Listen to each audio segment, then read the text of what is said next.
almost famous. Neck bang bang, and we dangerous remaining. Time steady changing. I don't know these niggas, and I don't wanna know them. This girl just want that big moment, so she can blow it. That's bogus, but I don't tell her what's what. Don't wanna be stuck, cause she's so starstruck. Wanna be around us, but I just rather play the field, rather keep it real, rather take you out, rather tell you how I feel, and show you that this game is for real. Cause I know that you're in love, you're looking for a star. Walked all this way to find a man with a car, hanging at the bar, champagne, caviar. No, you never seen a nigga like this, like this. You never seen a nigga like this, like this. Girl, you never seen a nigga like this, like this. You never seen a nigga like this, like this. Girl, you never seen a nigga like this. So quit it, you spend seconds, hours, minutes working on your fitness for a nigga to witness. Go quit it, I ain't tripping. You ain't the baddest bitch I'll ever meet. The homie said he already be in the backseat of a Honda Jeep. So the local shit you can really keep him so cold on him, so cold on him. Few homies in the feds, cause bitch niggas done told on him. Seen them boys in the streets and did a lot more, just stole on them. Niggas know the pen when they feel the heat of that stove on them. Send the hell the Lord don't want them. Funny girls from church Sunday morning. Saturday was out pouring. Show me a worthy opponent. Show me a match. No nigga, I face mine. Now my mind, no hang time. That's MJ on the baseline. Girl, I know that you're in love. You're looking for a star. Walked all this way to find a man with a car, hanging at the bar, champagne, caviar. No, you never seen a nigga like this.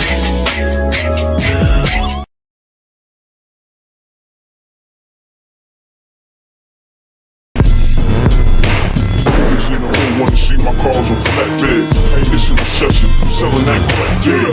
Niggas selling suicide one bionic glue, and got Superman powers when I'm stressed new. New Corvette looking like a transformer. No seatbelt screaming on my damn lawyer.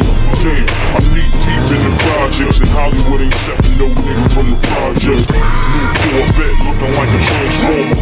No seatbelt screaming on my damn lawyer.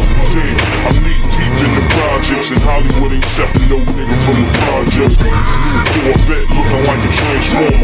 No seatbelt screaming on my damn lawyer. New Corvette looking like a transformer. No seatbelt screaming on my damn lawyer. New Corvette looking like a transformer. No seatbelt screaming on my damn lawyer. Damn, I'm knee deep in the projects, and Hollywood ain't accepting no nigga from the project. New Corvette looking like a transformer. No seatbelt screaming on my damn lawyer. Damn, I'm knee deep in the projects, and Hollywood ain't accepting no nigga from the project. New Corvette looking like a transformer. No seatbelt screaming on my damn lawyer. Damn, I'm knee deep in the projects, and Hollywood ain't accepting no nigga from the project. Yeah. Yeah. John Dillinger shit. Corvette looking like a transformer. No seatbelt screaming on my damn lawyer. Damn, I'm knee deep in the projects, and Hollywood ain't accepting no nigga from the project. New Corvette looking like a transformer. No seatbelt screaming on my damn lawyer. Damn, I'm knee deep in the projects, and Hollywood ain't accepting no nigga from the project. Yeah. Yeah. John Dillinger shit. Niggas in the hood wanna see my cars on flatbeds. Hey, this is a recession, selling that crack, yeah. Niggas selling super sour and bionic glue, and got Superman powers when I'm stressed new. New Corvette looking like a transformer. No seatbelt screaming on my damn lawyer. Damn, I'm knee deep in the projects, and Hollywood ain't accepting no nigga.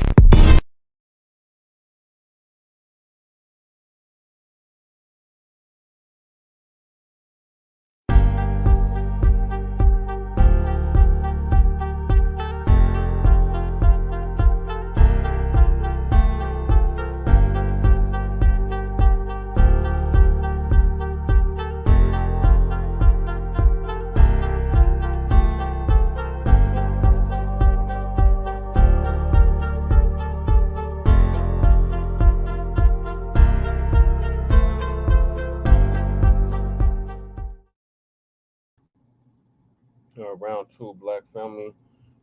Greetings, grand evening to you. This is Chain Krumma, Jesse Paris.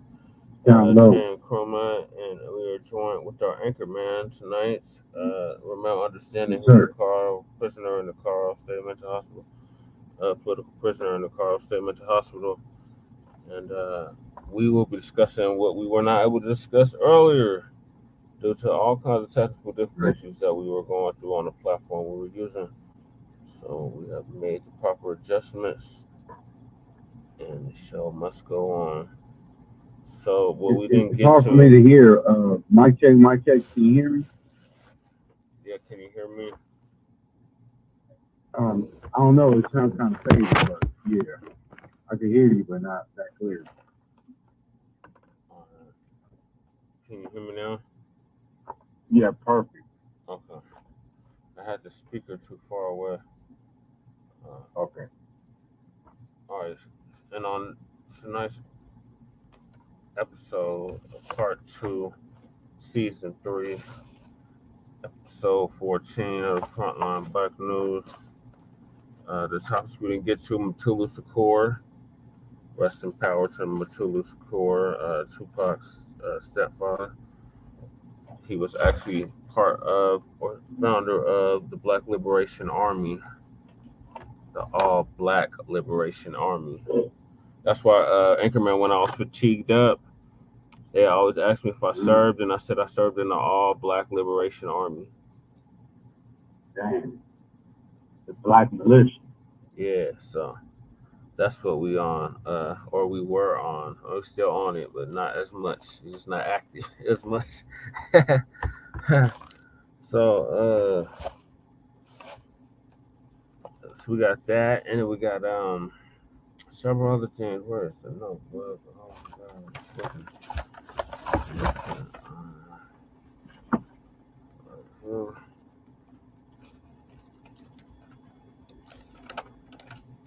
Uh, sorry, Black family. He served 35 years in prison for a crime that he didn't even commit.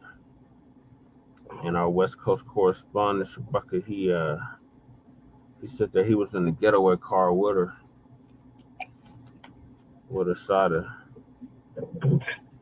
Tupac's auntie. But yeah, 35 years ago for a crime he didn't commit. Then we got a non-citizen policy on verge of approval in Chicago. So you Black Chicagoans, especially there on the South Side, y'all need to get Brandon Johnson out of there because he is majorly messing up Ramel and World. So then we got Republikkkans with a triple K trying to outlaw foundational Black American descendants of American chattel slavery reparations. Trying to outlaw it, with the new bill that they're trying to pass through the House. They ain't gonna pass the Senate. They're trying to pass it through the House, these Republikkkans. And then we got the 37th annual Black Arts Festival. Actually the same age as Black Arts Festival. Um, that was this weekend, and me and Lady Che were at least able to go together one of the days, and it was fun. Um, and the founder, you might remember him, Ramel, Perry Ayers. Mm-hmm. He died in March. Pierre. His name's Pierre. Yeah, he died in March. Is he the same Pierre from the club Pierre? No, not Pierre Supper Club. Oh, No, he's related to Ron Ivory. Like he was like a musician. I know who the brother is, but and he wanted to have a all Black festival for Black people to sell their work to other Black people. There was a bunch of cockazoids out there, and I only seen a few of them with bags or anything in their hand besides a purse or wallet or something. But Then we got the Unhoused. Did they have white dreadlocks? No, we didn't see the These culture. Congos No, these were straight up Solar. crackers. These is number crackers. There was no wiggers. It was just crackers. hitting the drums with Solar and them. No, all the vendors were black. Majority of the people there were black, and the white people that were there, they were straight up crackers. They had never been around us, none of that, and their hands were empty. Then we They weren't trying to got buy nothing. no. I seen a couple of them with some artwork though. I didn't even see the artwork. No turkey leg? Huh? Did your turkey legs on? Man, the funnel cake is $8, Ramel. Yeah. A lot of shit has changed, Ramel.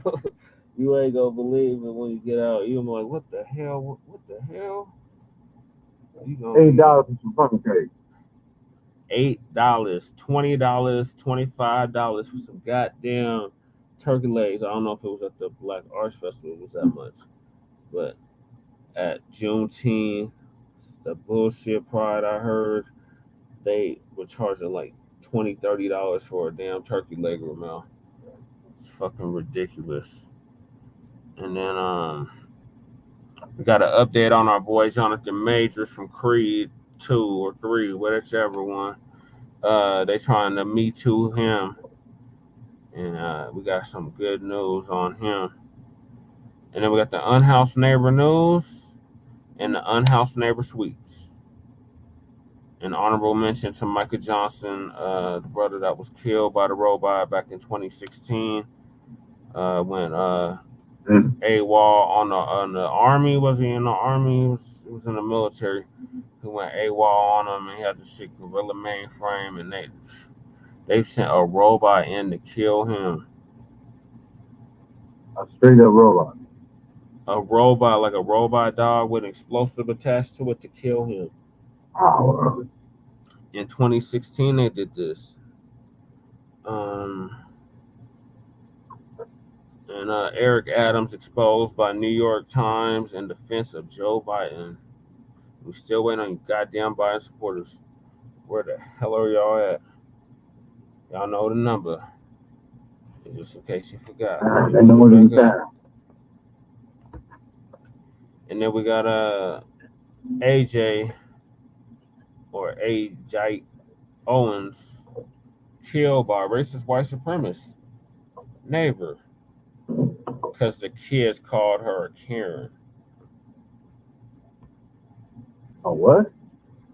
A Karen. That's what we call crackers, women, white women. That's older, like 20 to 40 type shit. Maybe 20 to 60. Where does that come from? Where does it come from? It comes from all this Yeah, shit that's I been never heard of happening. a Karen. So you had the permit patty. You had all kinds of shit since you've been in there, Ramel, till now. There's been whole laws passed on banning people from calling the police on black people just cause they black.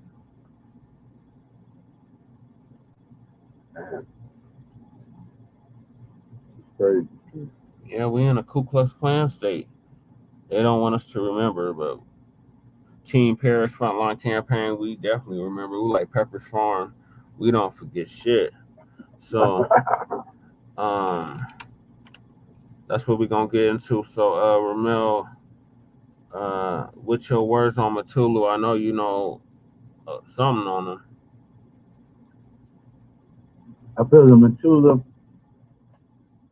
he kind of got a bad rap, man. It's too bad he was that many years locked up, man. 35. Yeah. He had a positive influence on Tupac to a certain extent. The reason I say to a certain extent is because Tupac was still caught up in a lot of bullshit, man. You know what I'm saying? Good brother, man, but man, shit. You know, I don't know. It's kind of kind of goes back to people, places, and things, and certain people, certain places, certain things you got to avoid at all costs in order to be successful, man, and preserve our own life. You know, RIP Tupac Shakur, but love and respect, man. You know, but it's sad that the brother's demise happened the way it did, man. Yeah, it was only 25. Yeah, that's what I'm saying. We all lived in. Yeah. Who would have thought? You know? Yeah, we didn't think it. We definitely didn't think it. Me, we did not think that was gonna happen. So that's what we got. Yeah. Well, there's a documentary. You got to see it when you get out, Ramel. It's called Dear Mama. And me and Lady I was watching some of it with Trinity. Yeah, me and Twinsy watched it too. The whole series is like 6 episodes.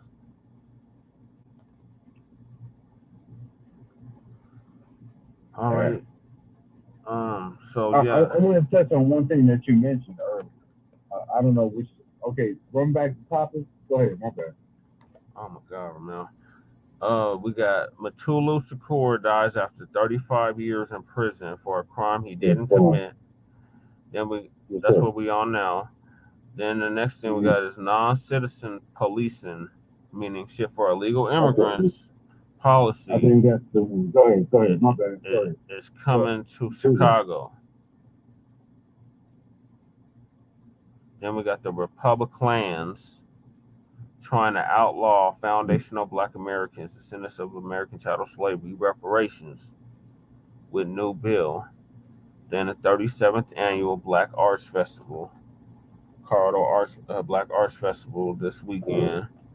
RIP Perry Ayers, or Perry Ayers.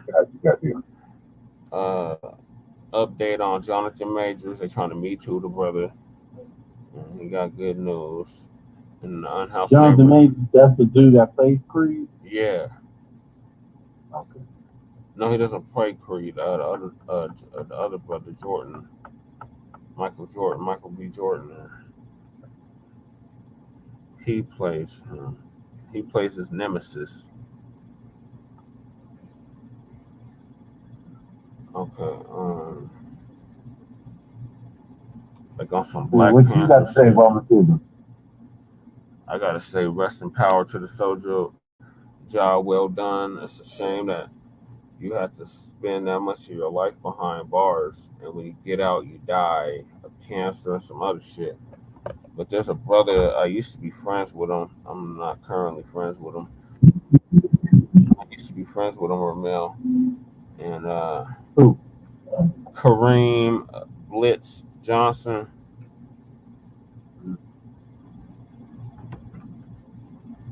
He out of Brooklyn, I believe. I think he calls up. Oh, there we go. He live in Denver?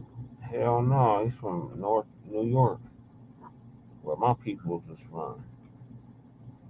On my mom's side. Okay. What happened to him? He's on some Umar Johnson type shit. Like, he's not digging the FBA-DOAS because Yvette Carnell stole a DOS from a brother named Nathan Sheldon or something to that. And he let them know that. We gotta let them know that.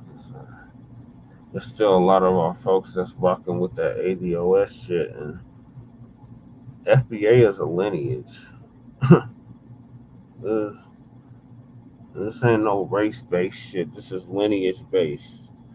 Like, your people went through a specific tragedy, and you need to be compensated for it. And it just so happens, just so ironically, that tragedy built all this country's wealth, if not majority of it. So cut the goddamn check. But yeah, he's not on the same. Everybody that hate Tariq, she is on this type of shit. Like Umar, I met Umar Ramel when you I think it was the same year you got locked up. I met him at that Rise and Star Church in Aurora, You know, on the other side of the Potter House. Oh, Yeah, he was on that Pan African shit then. And we still ain't got no goddamn school, no functional school. He supposedly got a building in Wilmington, Delaware, and I had donated to that shit like back then, Ramel. Because that's when we was screening Hidden Colors in the theater. You know, all that shit closed down. Like, you ain't gonna recognize it. You get out.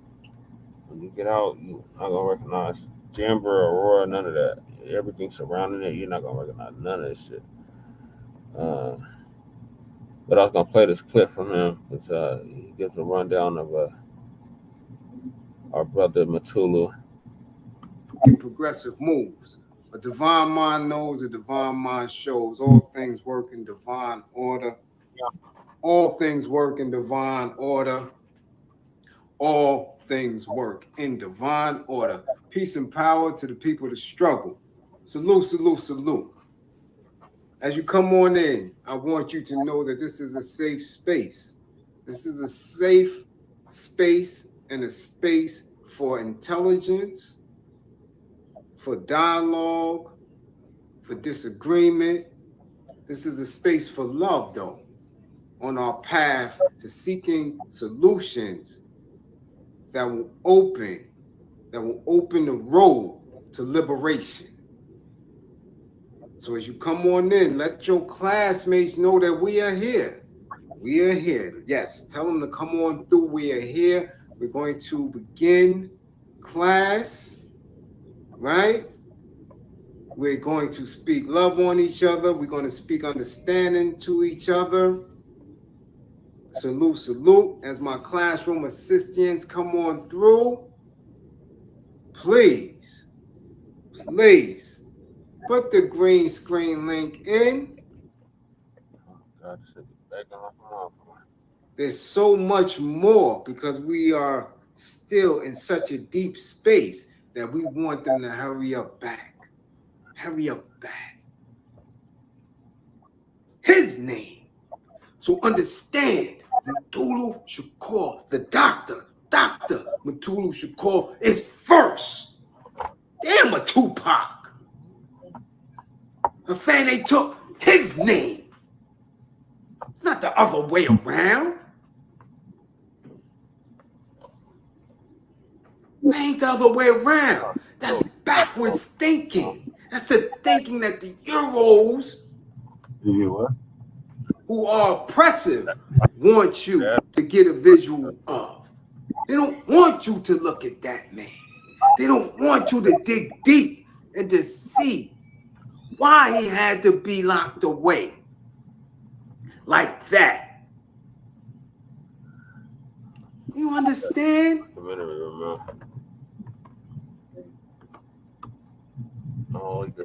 That is what we need to know.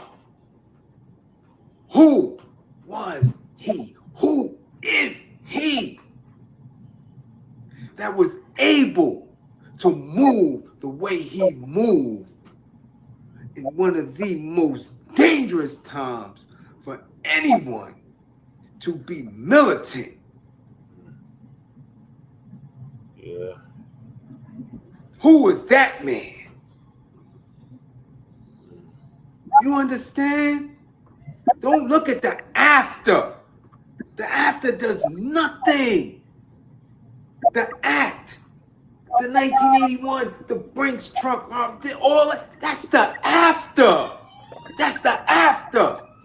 Who was he to get to that point? How much work did he put in? Okay, this is what I was trying to make sure that his intelligence manifested through physical work. Right.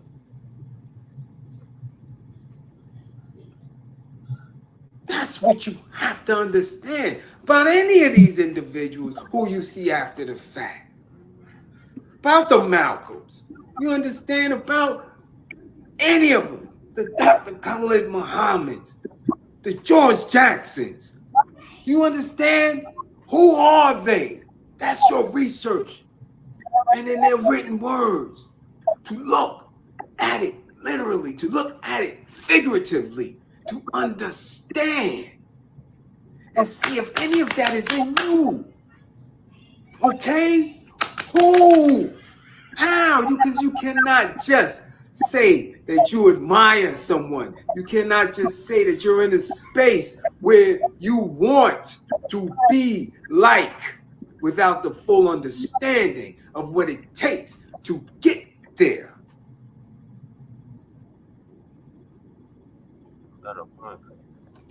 Understand that. The Black people let her do that, let her live vicariously through somebody. What does it take? What did it take for me to get to where I am now? What did I have to see, witness, feel? What did I have to go through in order for me to be able to articulate myself in this space and to stand firm and to remain disciplined in that belief structure? Can't look at me and be impressed and don't know me.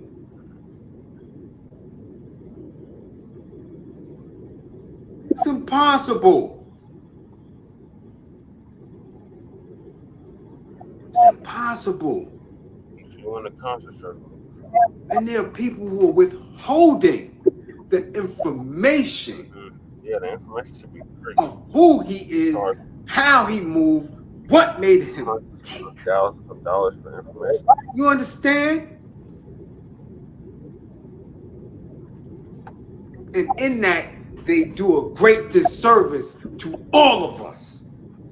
Because as he was released, we have no charging orders on how to proceed. Right. It has become some type of armchair Monday night quarterback type shit we got going on here. I don't know what they was up. What were the charging orders? How should we proceed?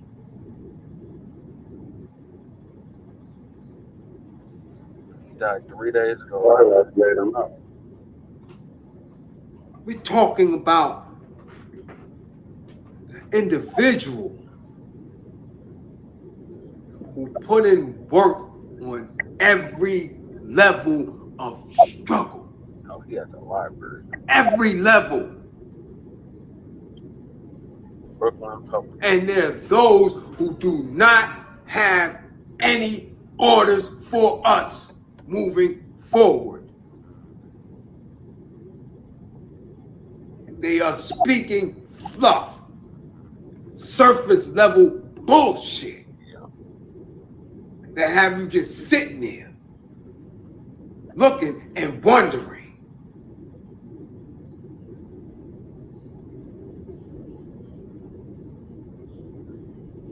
What was done? How was he effective? What was the organization? What was the setup? What was the daily call, the purpose, the intent? Because if we don't know any of it, we lose. We lose in that.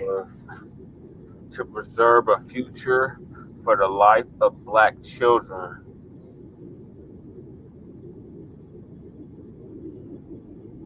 We need to know that. You can't miss that association with Pop. Miss that. Miss it. The hell? It didn't reach the potential. This is tough shit. I haven't listened. I think I did actually. Don't let that be your speech. Don't let that be your talk. You've been around for a good minute. You started a YouTube channel. That's Pop, stepfather. What? You don't reduce him to that. Where did that go? How much access did he have? What was the lessons?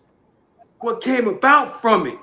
I know a lot of people, offspring, who not nowhere in alignment to what their parent or whoever their custodian or guardian, not nowhere near it. And they sit before y'all all the time. All of them.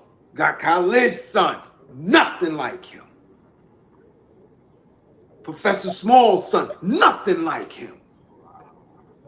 You got them out here, man. They're all around. So do not let that be where you take this conversation. Because Pac didn't rep Mutulu to that degree. No way, no how. He reared Pac. Like, what are you talking about? Understand that what that last case was. That was the case. You don't know what it took and how many times. You don't know. Keep telling you, you can look at my case and think that was the only time if you want to. My case had nothing to do with exactly what I was dealing with on a regular basis. Wasn't even guilty of what I was charged and convicted for. That case don't make me. You believe that all the information that's centered on this Brinks thing is it? You believe that that's what made him?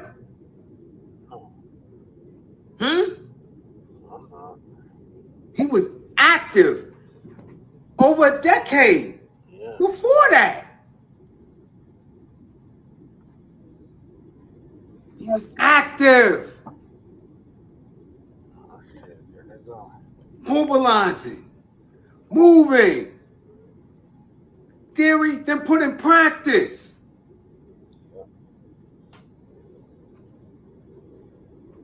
What are we talking about?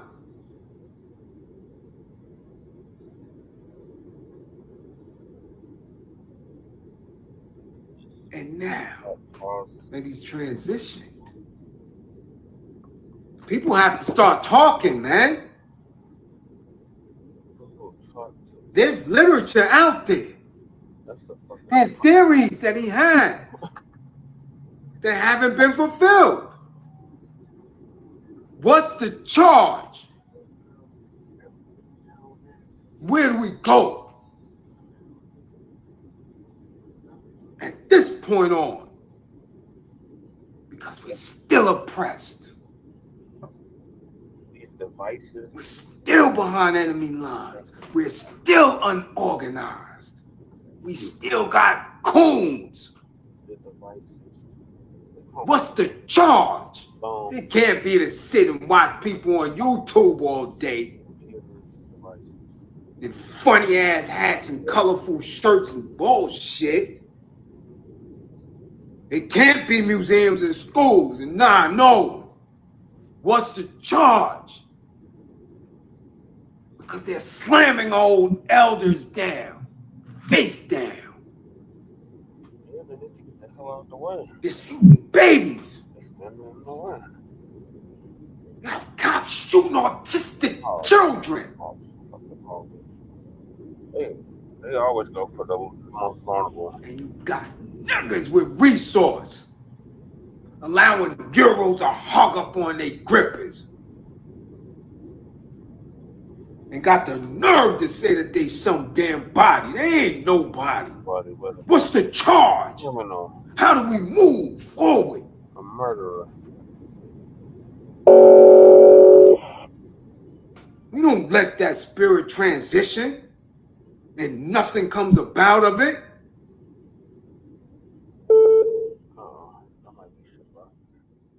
So you're going to get them on. You're going to get them all. You're going to see it. Trust me, you're going to watch it. YouTube is going to go crazy. Everybody going to be sitting there in they stinking ass titles. And bullshit subscription base. He just knocked me out. Hell yeah, it was 105 today. Yeah, man, I felt every degree of it too. You know what I mean? Oh God, next week Shabbat is gonna be like almost 120. Oh man, okay. All right, well then there's gonna be some days off right there, man. 117 next Sunday. Oh man. Okay. They already Okay. said All right. they So, already said so this is do the we got a hottest topic? year on record. Oh yeah, we got plenty of topics. We got Mutulu Shakur, which is who we on right now, and then we got Okay.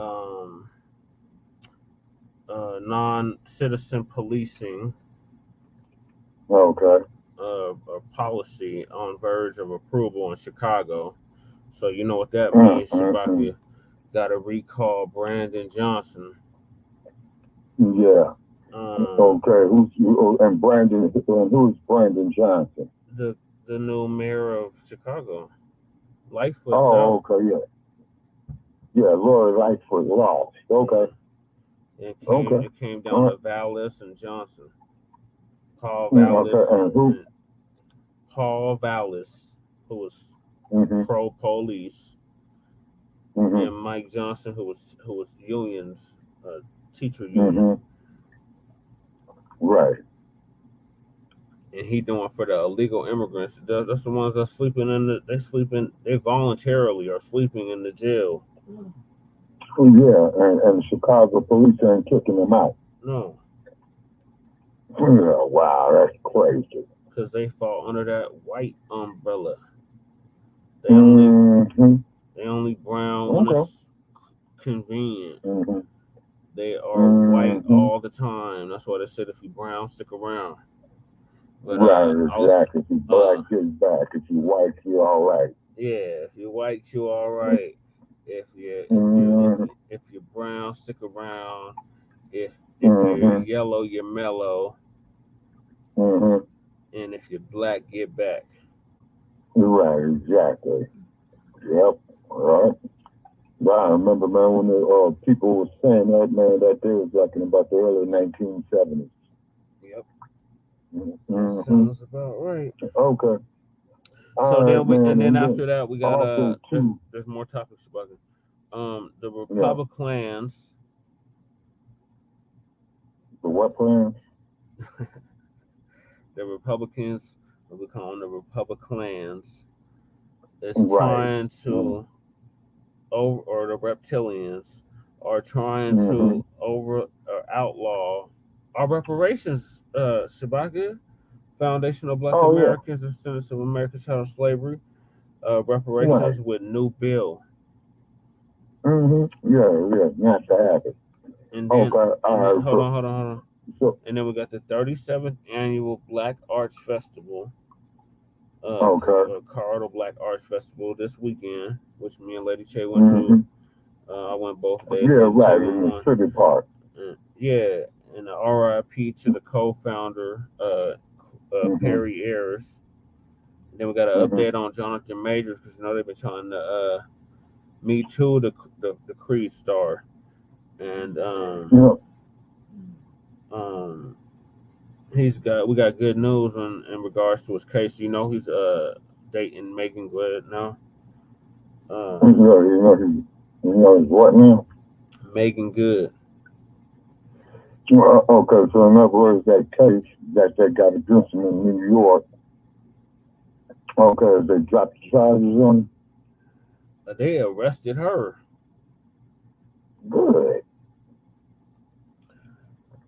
Good, real good. And then we got the Unhoused Neighbor News and the Unhoused Neighbor Schools with honorable mention.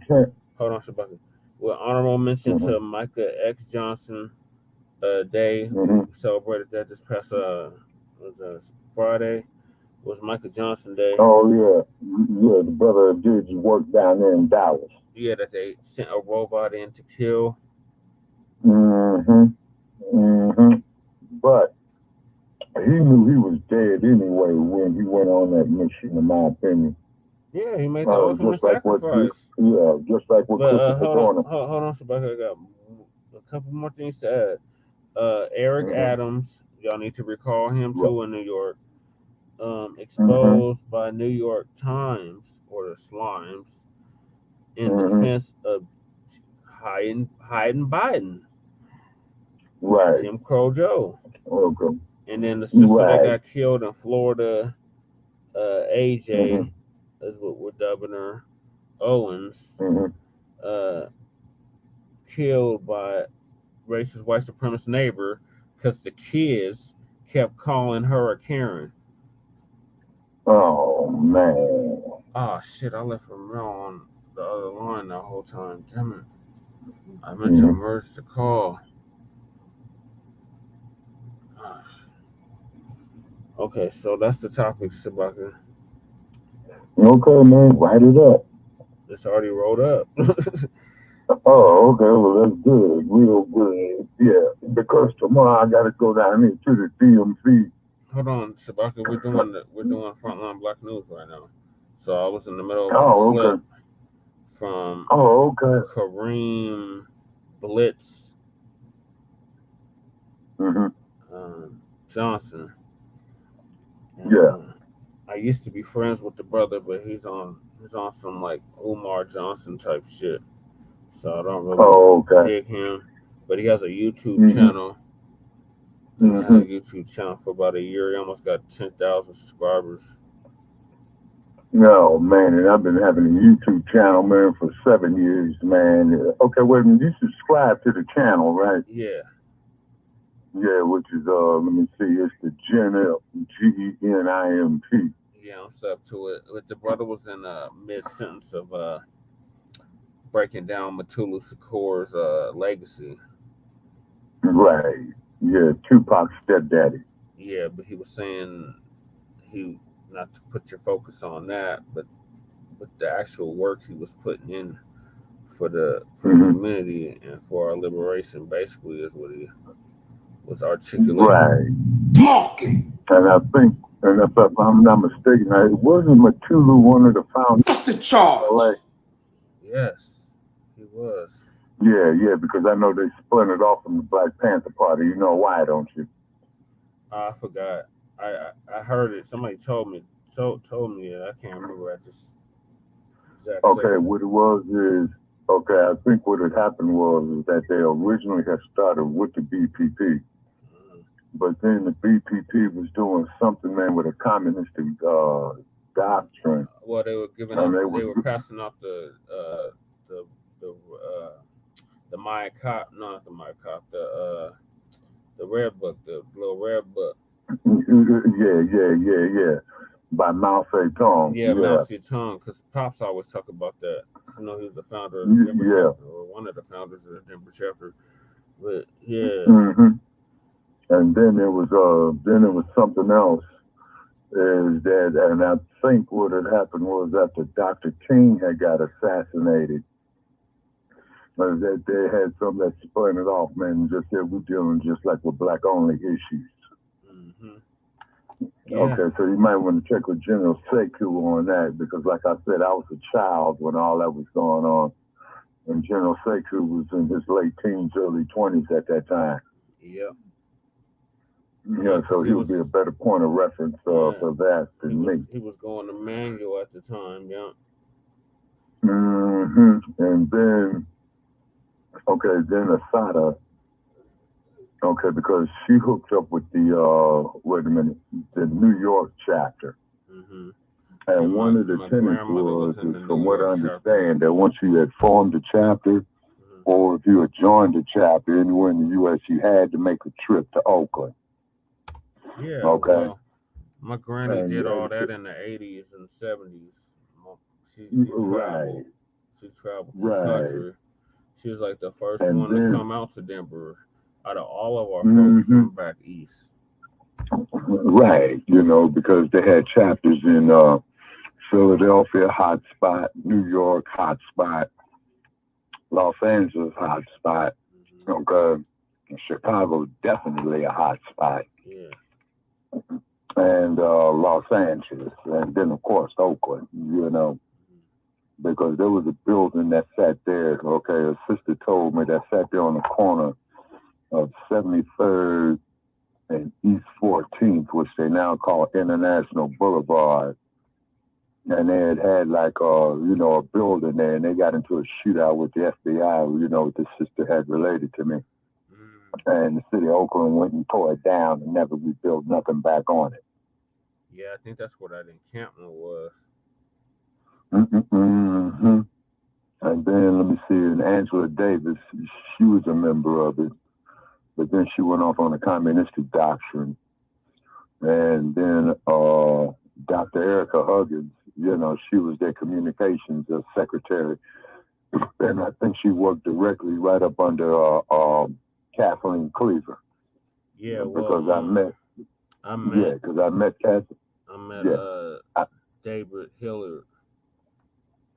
Okay, yeah, he was the chief of staff. And from what I understand is that David Hillard, he still is giving tours over there in West Oakland, man, of where they originally started at. Yeah. Mm-hmm. Because over there by the West Oakland BART station, it was right across the street from where Newton got shot in 1967. And then, you know how you say, listen to the wind and tell the stories from long ago. Yeah, listen to the wind and hear the stories of long ago. Well, remember I was there in 2019. Remember I was there in the Bay in 2019 and yeah, you and I was supposed to hook up, then the COVID hit. Yeah, because that was at that time that woman Ann Coulter was going to speak at Berkeley. And I had wanted to go up there to cuss her out. You see what I'm saying? Mm-hmm. Most definitely. Because Ann Coulter, man, you know, she's one of them Karens, you know what I'm saying? Yep. Yeah, and they could be very, very dangerous. Yeah, Ramel was like, even to this day. He didn't understand nothing we were saying. I was like, Karen. She's like, what is that? So what now? I said, hello? Yeah, can you hear me? I said, Ramel, he was like, what is that? A Karen? Karen? What? Ramel don't know what a Karen is. Mm-hmm. Yeah, well.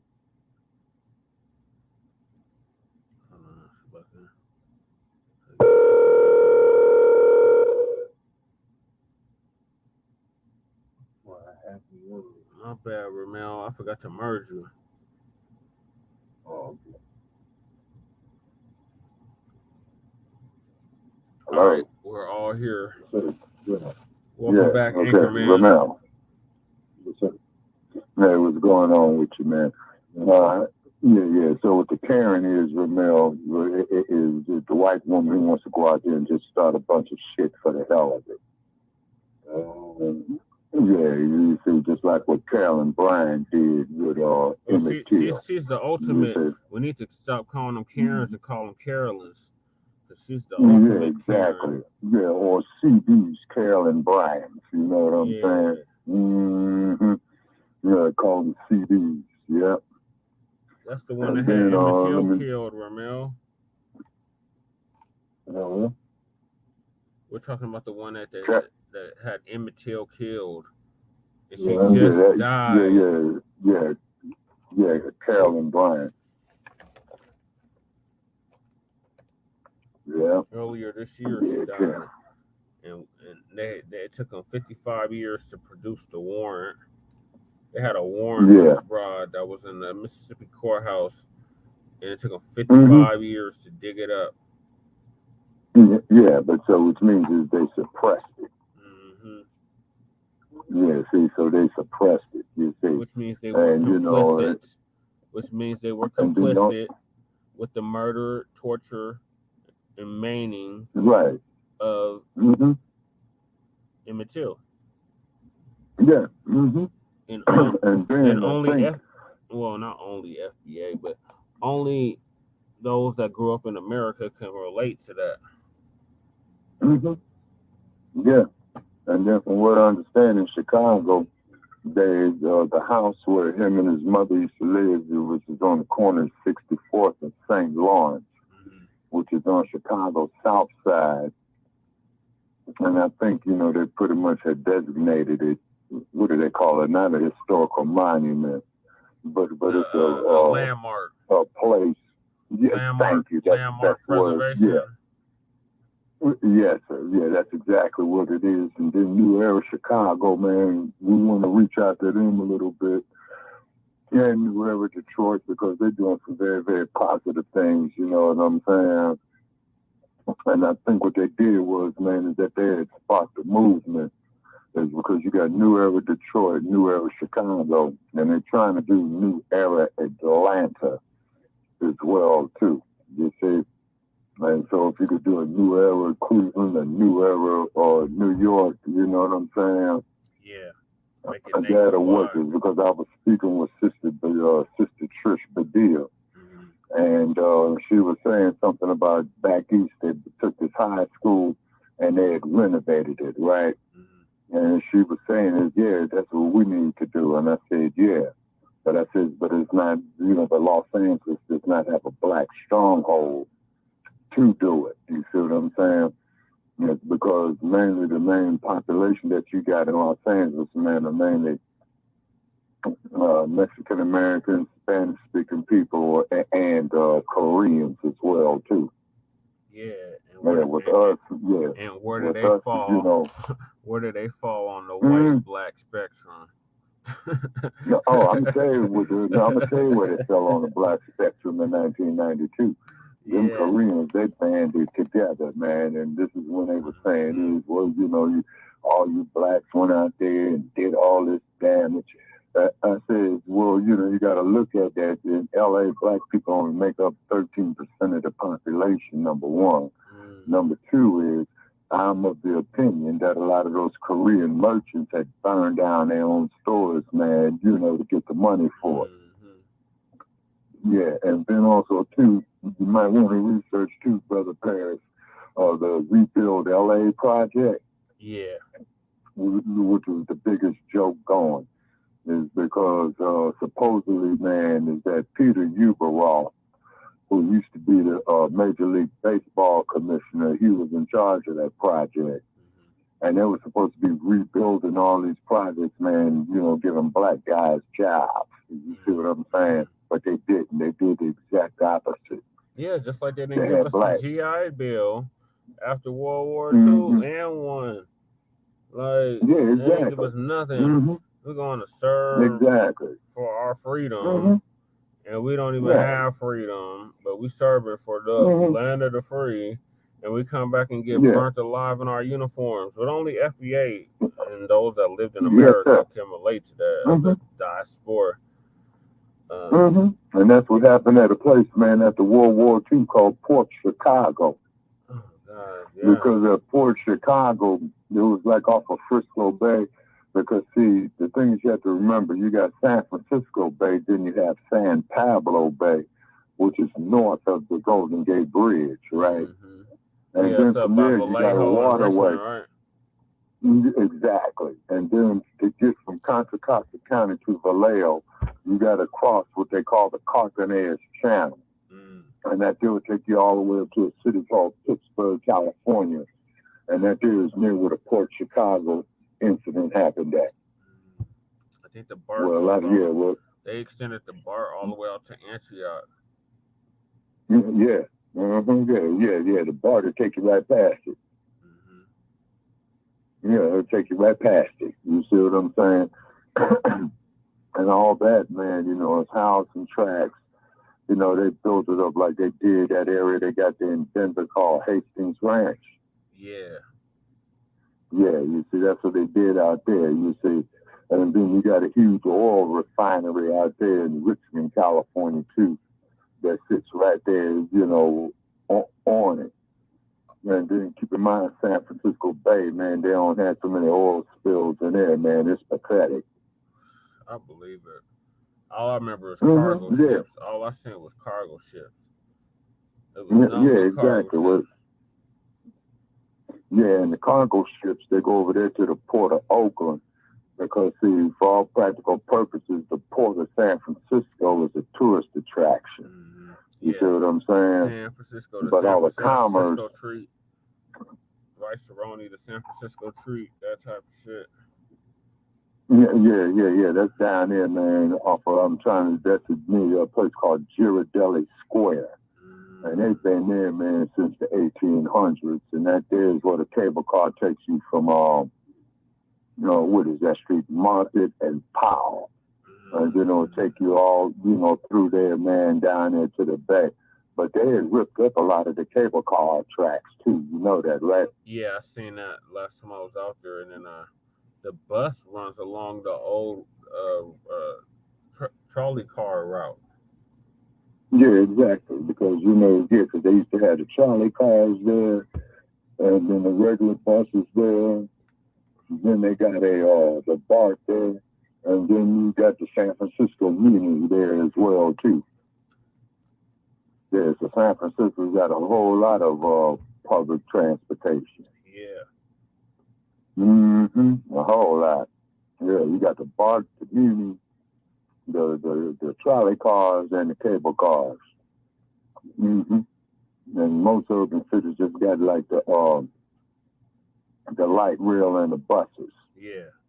And then I remember in Los Angeles, man, when I was real little, they used to have the streetcars there, man, like from the 1940s, all the way up to the 60s. And in the 60s, they ripped out the streetcars so everybody could buy tires.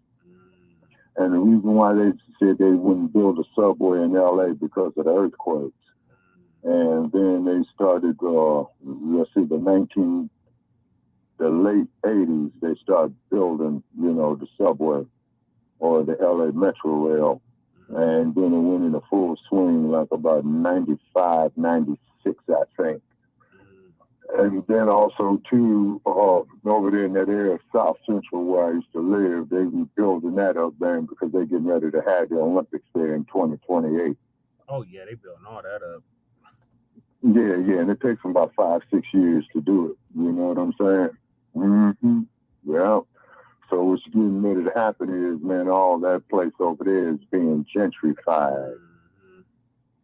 Yeah, because the last time I was through LA, man, I used to live by over there, man. I damn near didn't recognize the place. If it wasn't for the street names, man, I wouldn't have recognized it, Except when you get by USC, man, which is right by the LA Coliseum, you can't help but recognize it. But they rebuilt it at all, man, since I left there, man, because I used to live in that neighborhood, Yeah. Okay, man, so you say you got the episode already typed up. Okay, cool. No, not for Tuesday. No, I don't have that typed up. I was talking about for this show, Frontline Black News. I was looking for the But I got to finish this brother's little commentary on Mutulu, and then we can move on to the next topic. All right, okay. No, so I'm going to lay it down because I got to get up here tomorrow, so we'll get the episode produced tomorrow. Okay. All right, man. Okay. All right. Peace. Take care. Yes, sir. No, you still there? Okay. So I'm going to finish this up, and then we're going to move to the next topic. You going to be able to hang in there? I'm fine. Okay.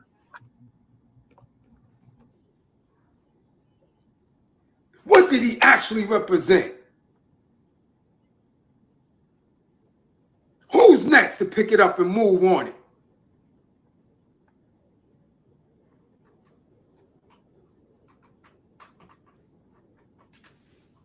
That's what you need to discuss.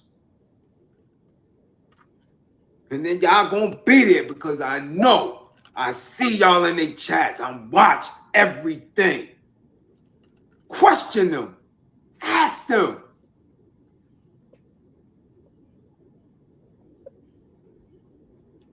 Who was the rats? Who did us dirty? What tactic was effective? How do we move forward? What was the belief system? Who should we trust?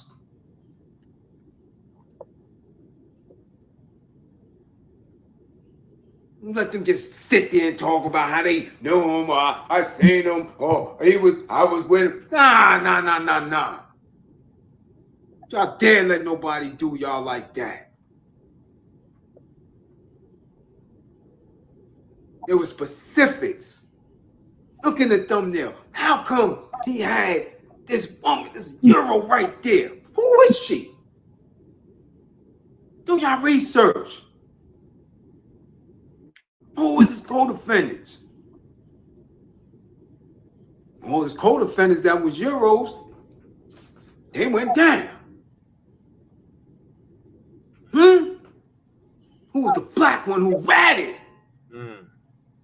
So y'all can know what it looked like. What? Hold on. Karens? Somebody you would look at as a Karen stood tall?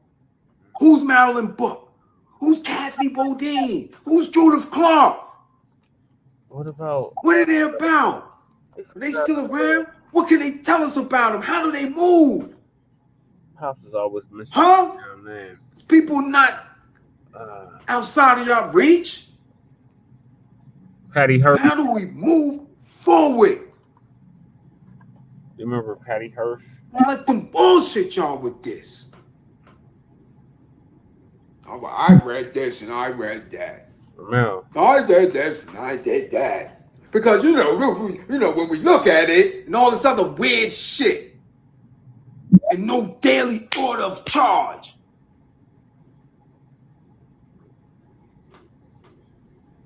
Let these coward ass Negroes do y'all like that. You speak up. You ask them, what are we doing? What are y'all doing? Right. Because they get y'all green screens. Y'all flood they cash apps. Y'all flood they super chats. Oh, damn, right on, brother, right on, brother. Where they at in the town? What are they doing? Who do they speak to outside of this?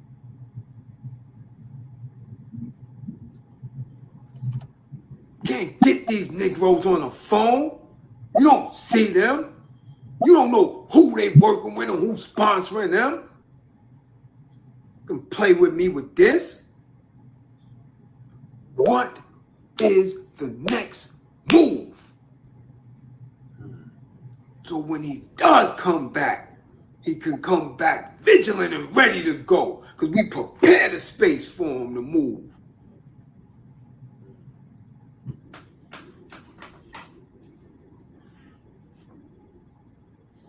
This is where it's at. This is where it's at. Come on that part. If you don't know, now you know. Now you know. But they're going to play with it. You're going to see it. It's already going viral. Already. It's moving. Wasn't viral when he got out, though. They didn't do that. They didn't make it viral when he got out. And I asked y'all in class several times. He's home. What's the order? What's the charge? Who's next to him? What do we need to know? That wasn't viral. They ain't let it go viral. There was no charge on that. We don't know where he was, who was around him. We don't know nothing going forward. And so again, we have to wonder. What did Malcolm really think? What was Khalid really thinking? How did George really do it? We gotta stop that. We have to stop that. These niggas is around and get direct access to these people. Direct access. And they bullshit. They think it's enough to just say, I know him. Oh, yeah, I spoke to him. What? Well, what'd he say? What did you ask him? How we proceed? What's next? You spoke to him? What you speak to him for? You ain't getting nothing done.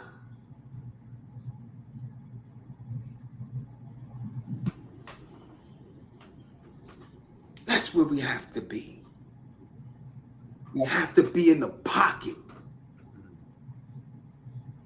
We can never allow our elders, we can never allow that information to just go. We got to grill them worse than our enemies grill them. Yo, we need to know, how do we move this? Yo, what do we look for over here? Huh?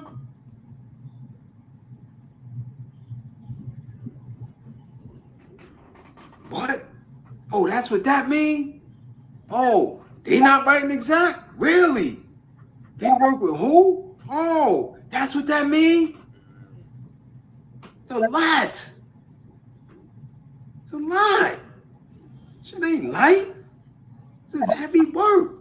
You gotta be in it. And in it. To a degree that you didn't even know that you can handle. Our enemies kicking ass. They kicking ass. They kicking ass. Never you can see your young men happy and gleeful and merry around people that's hugging and touching them and fondling them, and they know it's going to go on social media. They know everybody's going to see this, and they just don't care. I mean, your enemy is kicking ass. He's so ingrained in the mind and the spirit of your people, of your supposed soldiers, that he ain't even got to physically destroy you. Damn it, we in deep. And you have the nerve to have some of your greatest, your most militant. You got access to them, and you bullshitting. I got to struggle. I don't have no access to these individuals. I had to put in all the work and all the pain on my own. Trial and error. Who got to get this pistol? Who you got to press? Who you got to run up out of the community? Trial and error. Jeff Fart, definitely got to run him about. No direct access to the leaders. Not even in the can. On my own. And you got niggas that say they know them.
bullshit and get on some real shit. Sorry, we got disconnected again. Repeat what you said, Ramel. Don't fall into the bullshit. Get on some real shit. Something about the energy.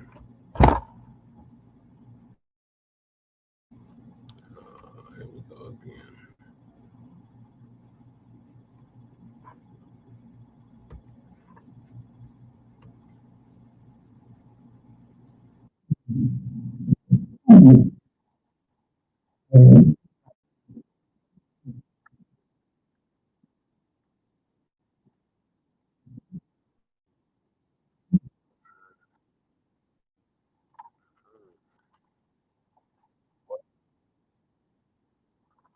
You didn't get the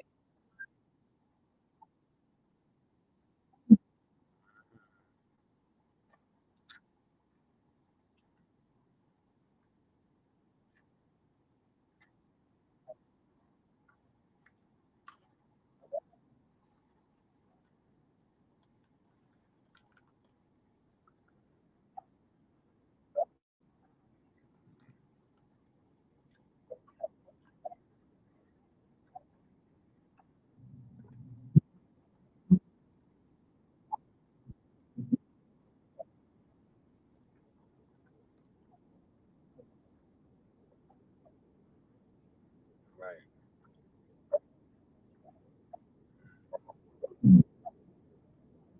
Right.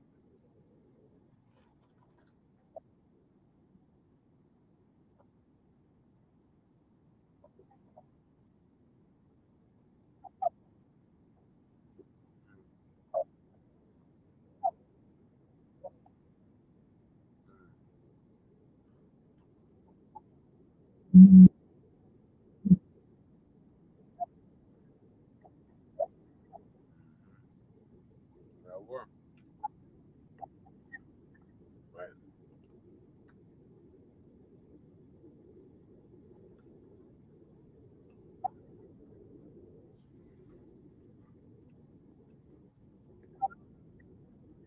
Right.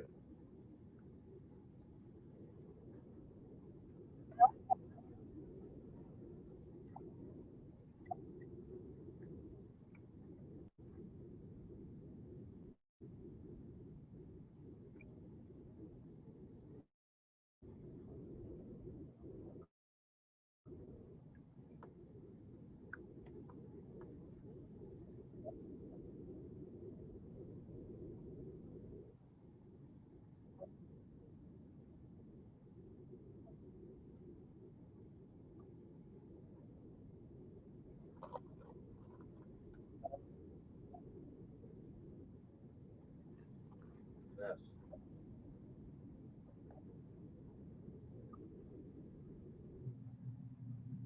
What?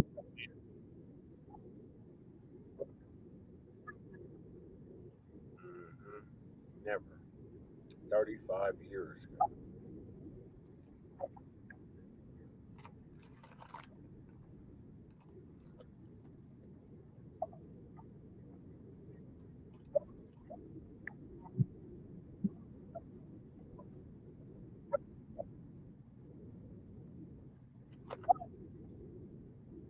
Right.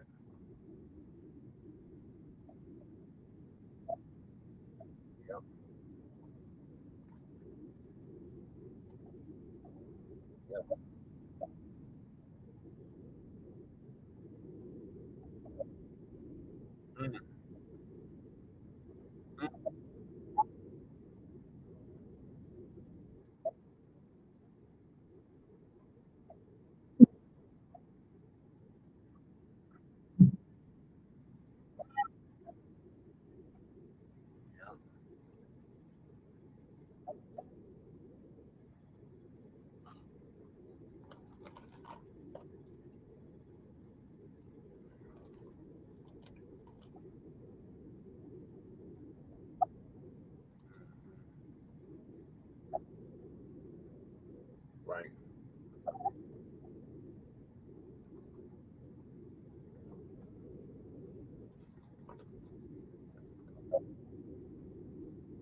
Salute.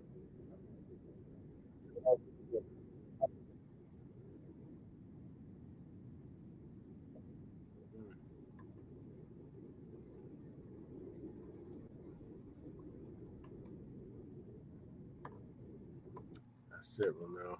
That's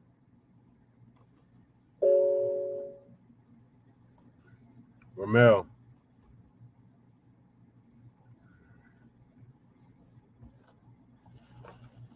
Romel, Yeah. what are your thoughts? I'm sure of them. I'm not sure about this one. You hear that? You do things like, I'm a set for mom.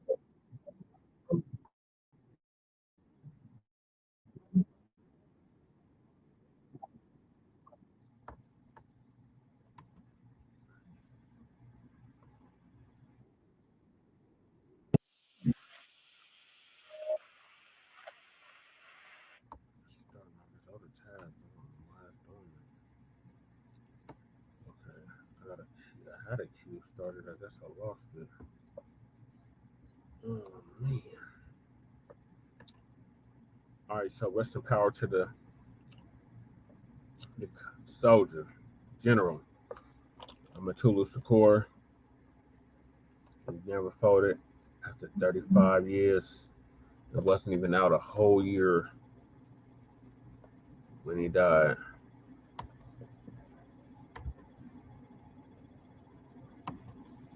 And it's a shame we didn't have a pathway.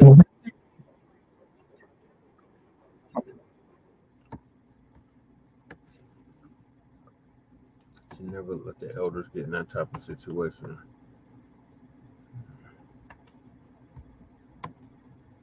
He died from cancer, and it was something else from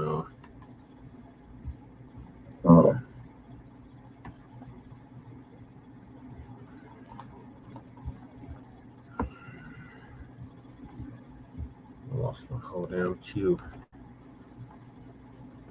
Okay. The next topic is non-citizen policing in Chicago.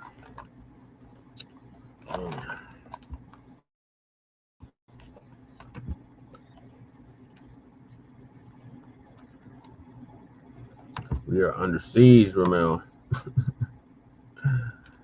The invasion of the illegal immigrants.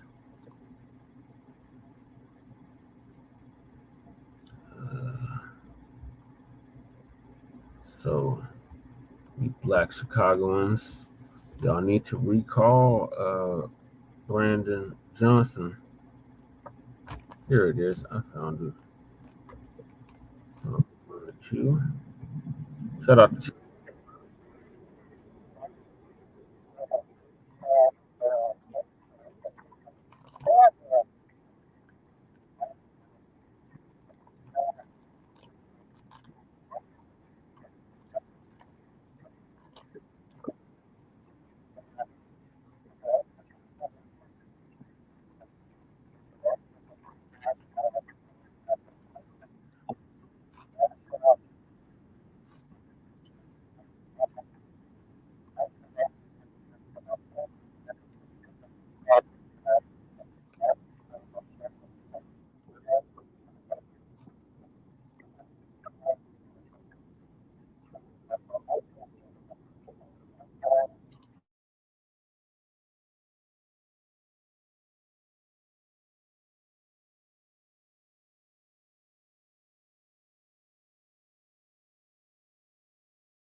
even locally, you don't hear about this stuff in your local news. I'm pretty sure if you live in the state of Illinois or if you live in the city of Chicago, you most likely haven't really heard about this too much, what I'm going to get into. The same way that me living in Los Angeles, if I didn't do, if I wasn't in the, you can say, the line of work that I'm currently in, where people send me this type of information, there's no way that I would have known about this, right? Because here in California, non-citizens are able to join the police force now. And to figure out this news and for me to be able to validate that this was true, the only place at the time that I was able to find this news on in January of this year was on an LGBTQ website. Now, since then, it's appeared on a couple of fringe websites here and there. And I believe there's also an AP News article that's been written. But when I first was informed about this news and that the bill was passed and signed by Gavin Newsom, this LGBTQ website called Blade was the only website that actually had this news covered concerning non-citizen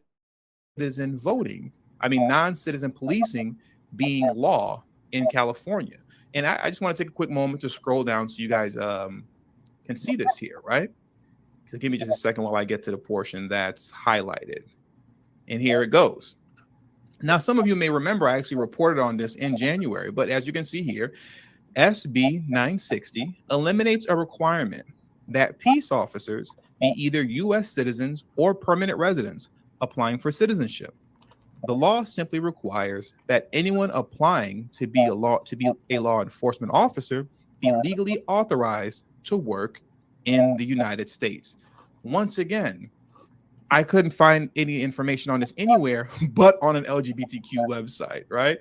And I just want to highlight the point that even when you type in SB 960 and Google right now, you still only see this on fringe websites, openstates.org, Liberty Cassidy, lcwlegal.com, Legiscan, University of California, Davis, Amazon, AWS. So my point is that this type of information isn't being broadcasted out to the masses, right? It happens in silent. Funny enough, when we're talking about things like a reparations task force in California, right? That doesn't happen in silence. Anything concerning Black Americans that may be benefiting Black Americans, particularly as it concerns reparations, right? And the California Reparations Task Force, that's not happening in silent. No, that's being broadcasted for the world to hear so that everybody can put their input in and tell you how much they don't want that to happen. But when it comes to something like this, non-citizen policing, this is happening in the dead of night. I find that very interesting. Now, I want to carry on and move forward to the actual bill that's in play in Illinois. And before we do that, shout out to DSB. Thank you very much. DSB is the first person to contribute to today's stream. Thank you very much, DSB, for your contribution. The contribution that you showed to this channel does not go unnoticed and is definitely appreciated. DSB stated, TD, you looking in good spirits tonight, family. Just remember, we got next, family. Thank you very much, DSB. And DSB is also a channel member as well. So he's doubling down. He's a channel member and he contributed to the super chat as a first contributor to today's stream. There are 208 of you in here right now. Please, if you haven't already, hit the like button. Hit the like button if you have not already. Now, let's get into the actual information that's coming out of Chicago by way of non-citizen policing, because this is very important, because once again, this is something that's happening in the dead of night as well. So let's jump into this while I go back to the article over here. So give me just a second while I scroll over. And let's get into what's actually happening in Illinois. Oh, also, before I do that, I almost forgot. As of April of this year, the San Francisco Police Department will be the first police department in California to implement SB 960, non-citizen policing in San Francisco. So let me go through this very quickly for you, right? Because it's very important to see that this isn't stuff that's just passing in the dead of night, right? But it's also being implemented and put into law. And as of April, in San Francisco, as you can see here, and this comes from sanfranciscopolice.org. San Francisco Police Department implements SB 960, California Peace Officer New Requirement 23042. I'm going to read some of this article for you very quickly. It's really short, so let's go through this. The San Francisco Police Department is proud to be one of the first major cities in California to embrace and implement Senate Bill 960. This new law was authored by Senator Nancy Skinner of the East Bay, right? Representative of District 9. And it repeals the requirement to be a United States citizen as a California peace officer. In accordance with the new law, the SFPD has changed its police officer hiring requirements to make eligible all individuals that are legally authorized to work in the United States under federal law, regardless of citizenship. The San Francisco Police Department recognizes the need to attract candidates from all communities and allow them to serve their local areas they live in. Community members recognize the need to see a change in their community, and this new law provides them the platform to be the change. San Francisco Police has prioritized inclusivity, and this recent change is representative of the values of the department. We encourage all newly eligible individuals to apply to become San Francisco police officers today. All right. So San Francisco Police, SFPD, is calling on all non-citizens to join their police department today. All right. Now, let's get over to what's happening in Illinois. Okay. So here's the article that I'm going to reference here, the main article from, I believe it's CBS News Chicago. This article is titled, "New legislation will allow non-citizens to become police officers." So let's scroll down and have a read and find out a little bit more about this. Let me move this out the way. And shout out to All Gas No Brakes for your contribution to the channel. I'm going to highlight you in just a moment, sir. So give me just a second. So this is coming out of Springfield, Illinois. A bill that would allow let me reset. A bill that would allow non-U.S. citizens to become police officers in Illinois is now on Governor J.B. Pritzker's desk. Federal law states that only U.S. citizens can serve as police officers and deputies, but Illinois' House Bill 3751 would change that for immigrants who are work eligible under federal law. The bill sponsors called it a natural progression now that some undocumented immigrants can become healthcare workers and military members. But an opponent claims giving non-citizens the right to arrest U.S. citizens would be a breach of democracy. The bill has already passed the state House and Senate. Okay, so as of right now, the bill is still on Governor J.B. Pritzker's desk for him to sign into law. As far as I've seen so far, it hasn't been signed yet. I believe he has a lot of bills on his desk that he's possibly going to sign, and this bill is one of them.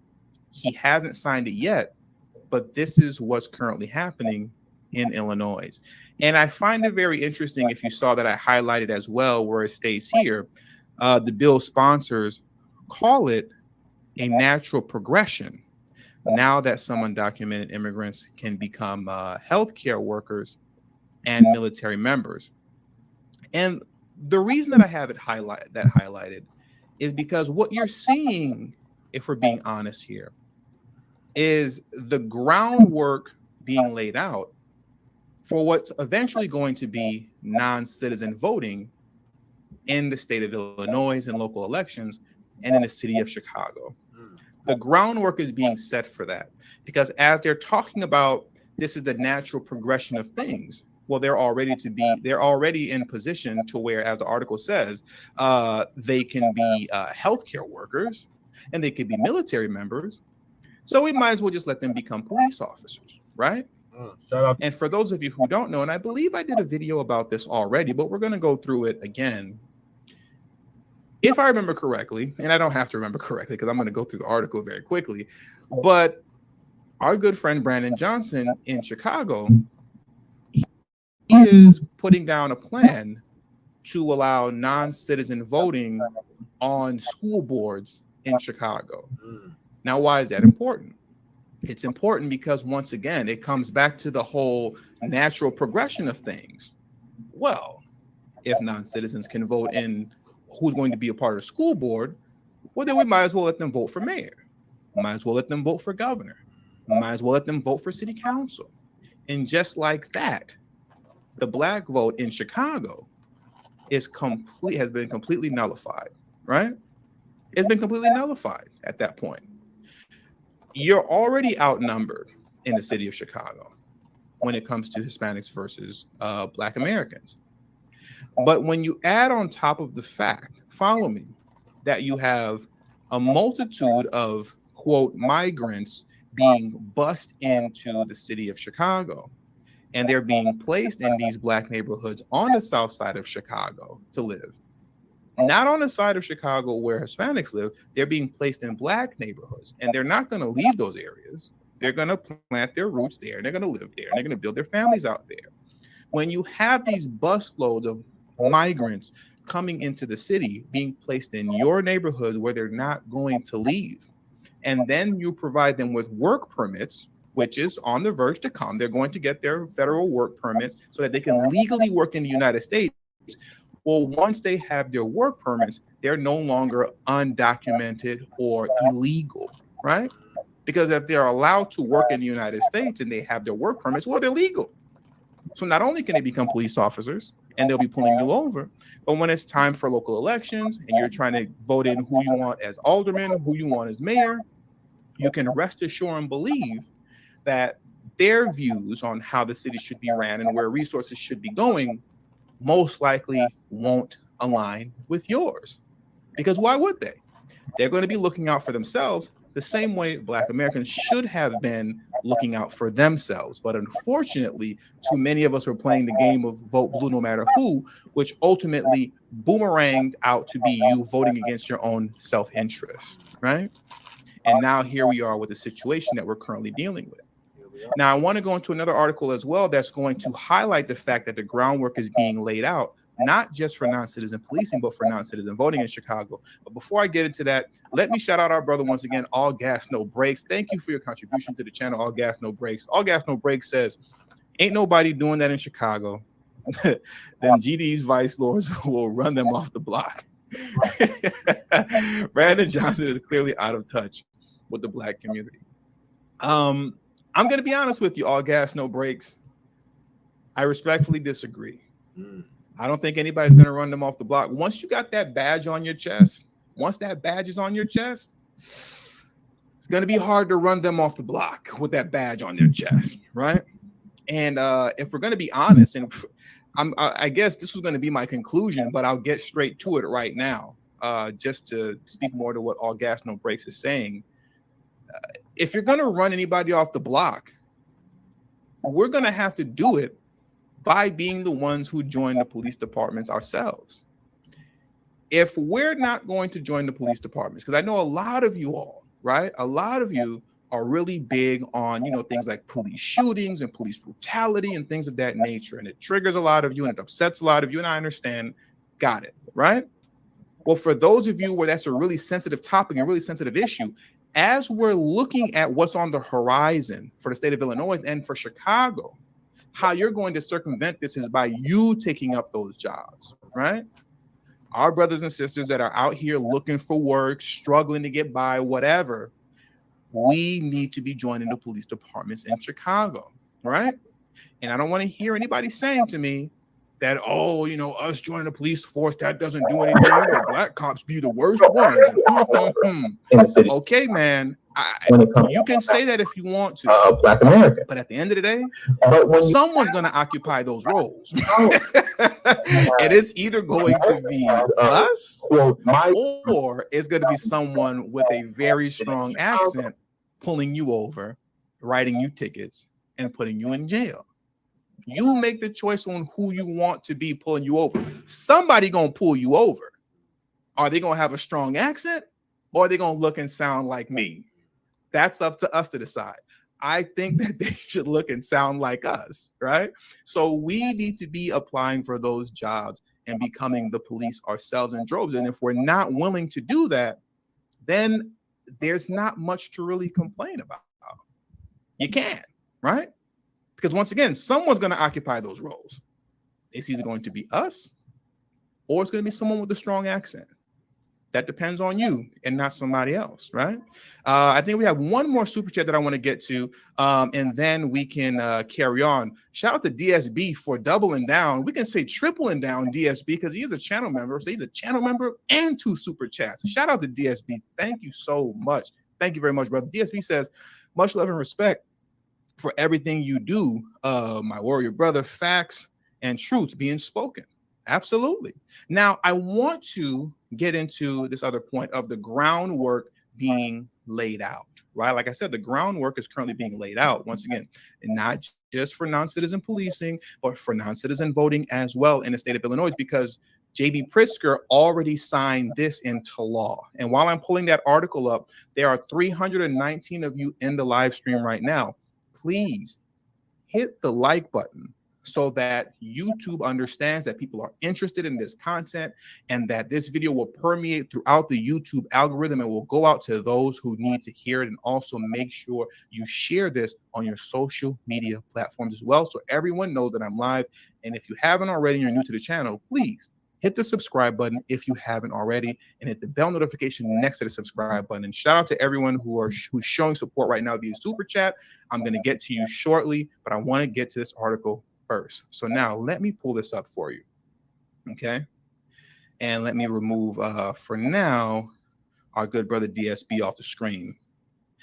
And I want to show you something else. And once again, this has already been signed into law. Okay. This has already been signed into law. Illinois to make standard driver's license available to non-citizens regardless of immigration status.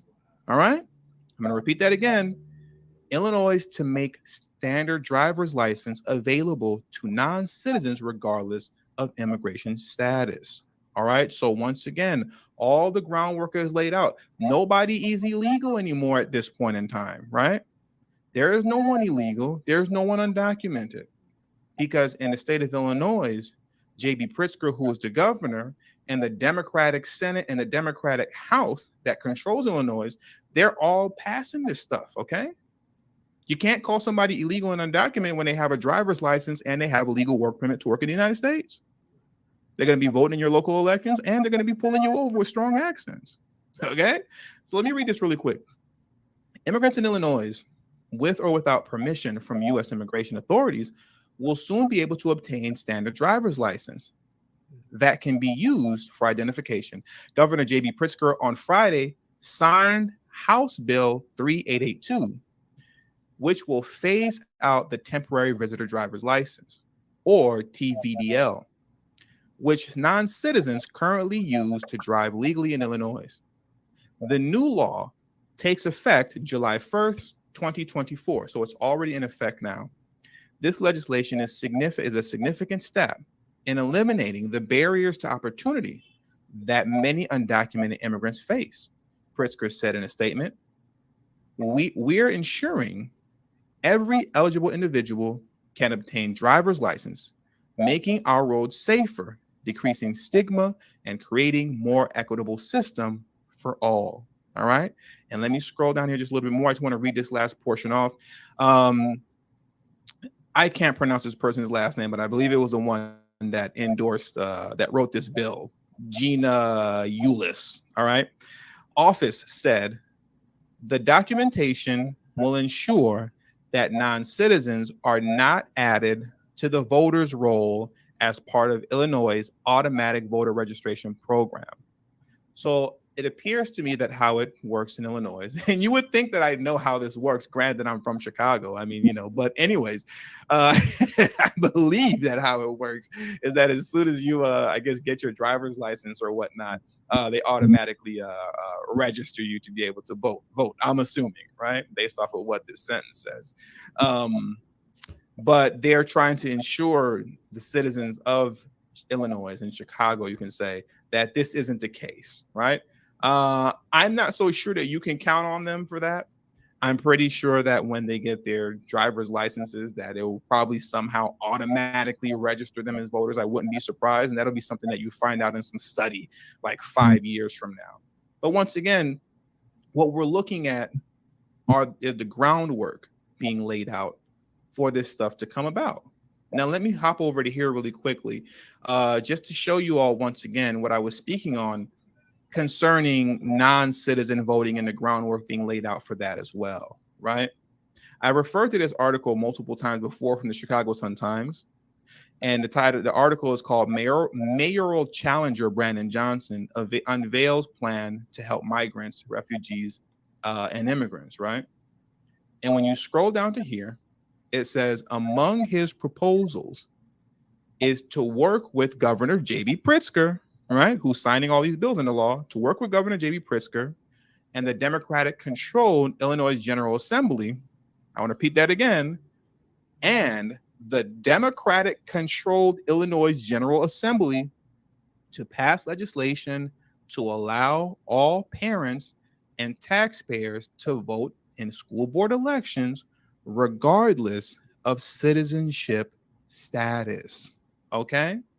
So that's why you see when you saw the thumbnail of this video, I didn't just make sure to have J.B. Pritzker highlighted, right? But you also saw Brandon Johnson as well. Don't think that he isn't in the mix of all of this. He can sit back and say, oh, well, that's, going on in, the state of Illinois as a whole. All this non-citizen voting and, non-citizen policing, this has nothing to do with me. I'm just the mayor of Chicago. This is being done at the top. No, he's in the loop of all of this stuff as well. And he co-signs all of this stuff behind the scenes also.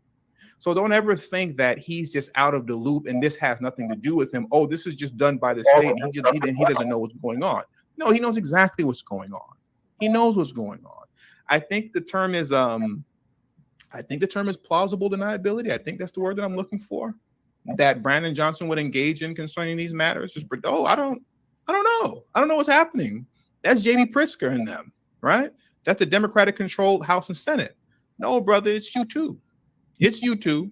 You know what's going on, and you co-sign all of this stuff behind the scenes as well. And you're definitely not speaking out against it. Now, there's something else that I want to make it a point to get into also. And I really want to highlight this point to drive everything home as well. As you see here, I have the Democratic-controlled Illinois General Assembly. And I want to take a moment to speak directly to that, okay?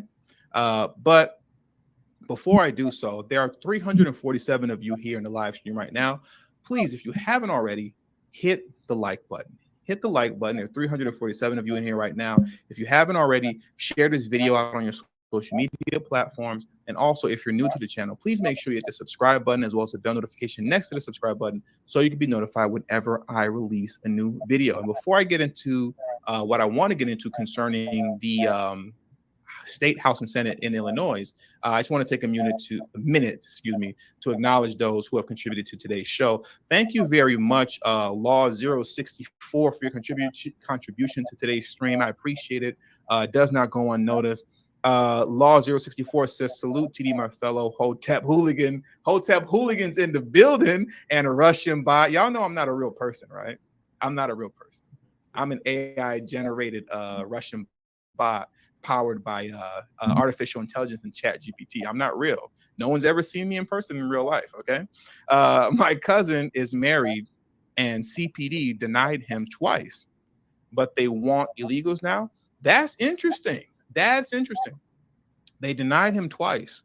I mean, I can't speak to that. I don't know why that would be. And that's why it's also important, once again, going back to what I was saying earlier.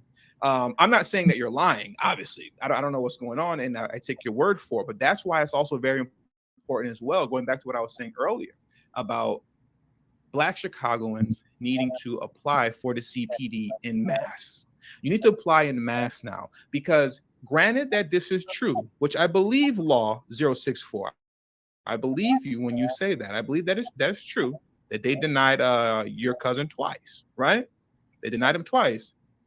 If we're applying now in mass and we're getting denied in the same way that your cousin, who's a Marine, I'm sorry, not married, but your cousin who's a Marine was denied, not married. I read that wrong. Your cousin who's a Marine was denied twice. Well, then that also goes to highlight a greater issue and a deeper issue that's going on within the corrupt Chicago PD and a corrupt Chicago government, right? But we can't highlight these things and bring them to the forefront and present them as being true if we're not applying. You have to apply first.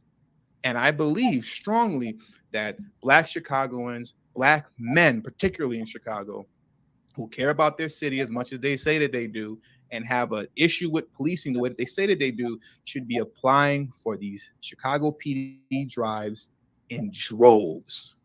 We need to become the police of our own cities and of our own neighborhoods. If we don't do it, somebody else with a strong accent will, okay? And granted that this is the truth, how we find out that it's really the truth is by us applying in mass to where you now see a whole bunch of Black men being denied, where they're preferring to hire undocumented immigrants, right? Or non-citizens, I should say. But we can only figure that out if we're applying in droves, right? So let's get into this other contribution right here. Thank you very much, YGLTTV1, who stated, sounds like the white and brown are going to occupy the Black side of town to keep our community safe. If anyone believes that notion, I have some beachfront property on the moon to sell. Any buyers? Exactly. And if you're expecting anyone outside of the people in your own community to keep your community safe, you're a fool. You're a fool. Only we can keep our own community safe. And the best way that we're going to keep it safe is by making sure that we're the ones with the badges on our chest in our own community. That's how we're going to ensure that we're going to keep it safe. Thank you very much also, Walter Wilborn, for your contribution to the channel. It's deeply appreciated and does not go unnoticed. Everyone that has contributed, thank you very much. I deeply appreciate it. And I think we have one more, and then we're going to get into the Illinois General Assembly, right? Roger Meadows says, California Constitution clearly says a United States citizen 18 years of age and resident in the state may vote. Well, let me read that again. California Constitution clearly says a United States citizen 18 years of age and not or resident in the state may vote. Thank you very much for your contribution to today's show, Roger Meadows. I appreciate it deeply. Your contributions to this channel, to all of you, does not go unnoticed. Now, I want to take a moment to get into the Illinois General Assembly, right? I think it's very important that I bring this point home and drive this home, okay? So let's get back into this. And this also highlights the importance of local politics, something that, you know, I've spoken a lot on this channel over the course of, I'll say, a year and a half at this point. Local politics is so important, right? It's so important because all of this that's happening has nothing to do with Biden and Harris and, you know, what's happening on the national stage. Now, I guess technically it does as it pertains to open borders, but I mean, as it pertains to what's specifically happening in Illinois right now. This is by way of local politics. This is by way of the people that we choose to elect in office in local government, which, if we're being honest, the majority of us are asleep at the wheel when it comes to local politics. We just let anybody get in most of the times, right? We don't pay it no mind. We just get all in a hissy, for lack of better words, over, you know, Biden, Trump, and DeSantis, and Gavin Newsom if he throws his hat in, which he probably won't this time around, but probably in 2028. You know, we get up out of our beds for that. But when it comes for, you know, state House of Representatives, state Senate, when it comes to that stuff, now we fall back asleep, right? And we shouldn't. And we shouldn't. And let me highlight this for you right now, right? Also going back to, you know, our religious habit of voting blue no matter who. I've said this before, and I'm going to say it again. If the Democrats were who they said they were, there would be no racial wealth gap in the city of Chicago, right? Or in the state of Illinois. If the Democrats were who they said they were, it wouldn't exist, right? And to the degree that it does exist, if it did, it would be minimal or it would be shrinking, right? And here's what I want to highlight to really make proof of that. Let's go to the Illinois General Assembly, right? What you're looking at right now in Illinois General Assembly, and I'll zoom in to make this bigger. This is current Senate members, right? There are 39 Democrats and 19 Republicans, okay? Those are current Illinois Senate members, 39 Democrats and 19 Republicans. I'll make it a little bit bigger for you all, okay? Now, if we go to see who's in the House, right? Let me open in a new tab. In the House, we have 78 Democrats and 40 Republicans in the House in Illinois General Assembly. Why is this important for me to point out? And I'll show you this here because, you know, showing pictures and colors and stuff like that works a lot better than just like the numbers as I was presenting them to you. I'm not saying that as a diss to anybody. That works best for me as well. It works best for me as well. But as you can see, Democrats in Illinois completely run the state. They run the Senate, right? As well as the House. Illinois belongs to the Democratic Party. And I was thinking before the live stream started, and I said, well, how many votes are needed to like pass things in the state, right? What do you need? Okay, so all bills need 60 votes in the House, okay? So we're in the state of Illinois, a bill's on the House floor, got it. Need 60 votes. Well, if we come back over here, we see in the House of Representatives in Illinois, they have 78 votes. So passing a bill in the state of Illinois by way of, you know, House of Representatives is a non-issue. You only need 60 votes. Democrat controls 78 of them. All right. Well, what about the Senate? And 30 votes in the Senate. Okay. So come back over here. And as you can see, with Illinois' state Senate, you need 30 votes to pass the Senate. And there are 40 Democrats. So my point is, in the state of Illinois, they can do whatever they want to do right now, okay? And pass whatever bills and legislation within reason. And that's subjective, I guess. What's in reason to you may be different to what's in reason to me and whatnot. But within reason, they can pass anything they want to right now. So the fact that when it comes to Black Americans in the state of Illinois and in the city of Chicago, they just can't come up with any solutions concerning closing the racial wealth gap, concerning crime, concerning murders, concerning everything negative that plagues our community. They just don't know what to do. They can't seem to pass any bills, and everything seems to be a struggle to get done for Black Americans, to the point to where nothing gets done, despite the fact that in Illinois, from top to bottom, from the House, or I should say from the House to the Senate to the governor's seat, J.B. Pritzker is Democrat from top to bottom. No one can use Republicans as an excuse in the state of Illinois for why nothing gets done for Black Americans. No one can use that as an excuse. How? So when you see nothing moves for Black Americans in Illinois, and particularly in Chicago, when nothing moves, that's because they don't want to make anything happen. They don't want to pass any bills that's meaningful, that'll be helping you, and that's good for your community and good for your city and good for your state. They don't want to. They're not trying to. They don't care. Because if you're just going to give us our vote anyways, if you're going to just give it up for nothing, as we do religiously, voting blue no matter who, then what's the point of me giving you anything? You're going to give me the vote anyways, right? We need to be putting in the state of Illinois mad pressure on these people who completely control the state from top to bottom to get things done for Black Americans in the state of Illinois and in Chicago as a whole, right? There's no excuse Illinois is completely controlled by Democrats.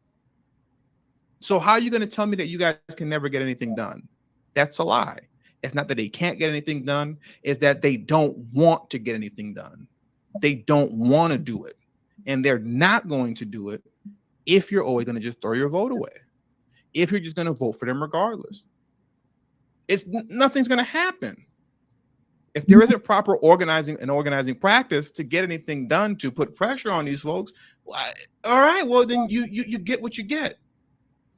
But in closing, I really just wanted to highlight this point that from top to bottom in Illinois, it is completely Democratic control. And if the Democrats were who they said they were, there would be no racial wealth gap. Your neighborhoods wouldn't be in complete disarray the way that they are. There's no excuse. There's literally no excuse. And you're looking at this in front of your screen right now as we speak. Right?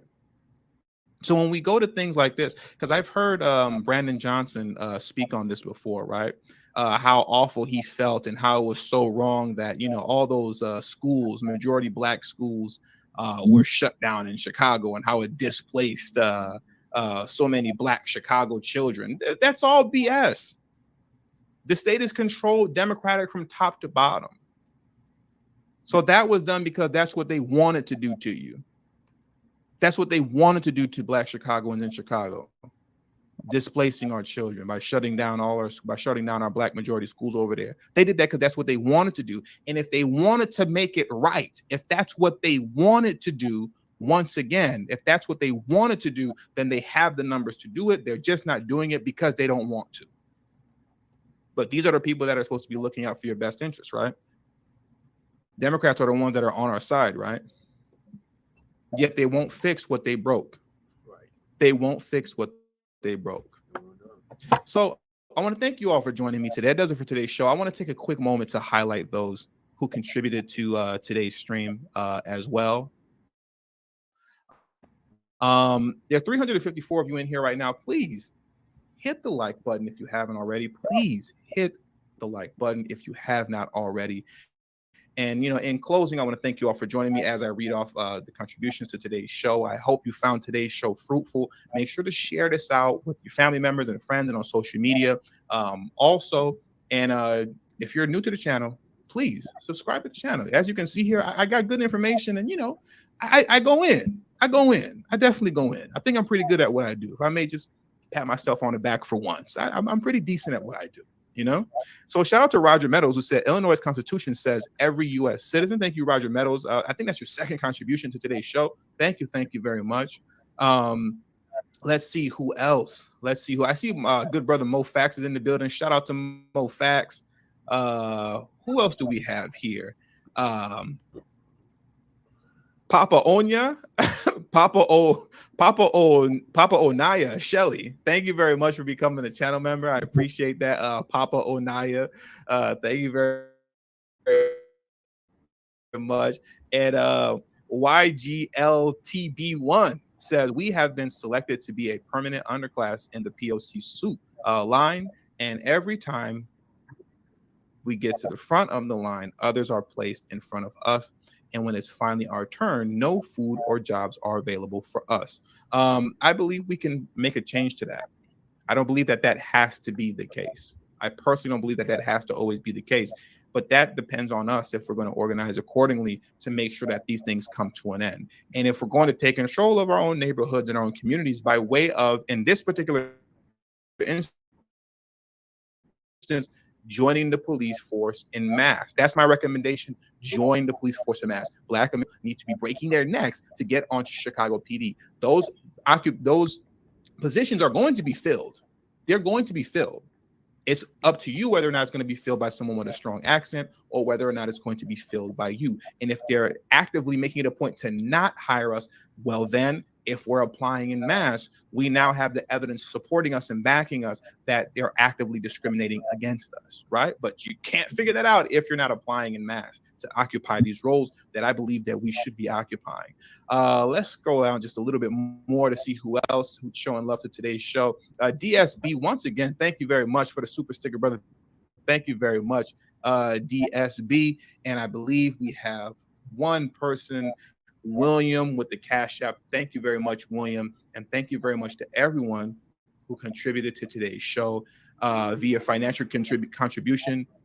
Once again, it's deeply appreciated, does not go unnoticed, and it's very humbling for you all to feel it in your hearts to contribute to this show and to contribute to the hard work that I put in on this channel. And in closing, shout out to Roger Meadows once again for tripling down. Roger Meadows said Illinois voters can run citizen ballot initiatives to place their own initiatives on ballot.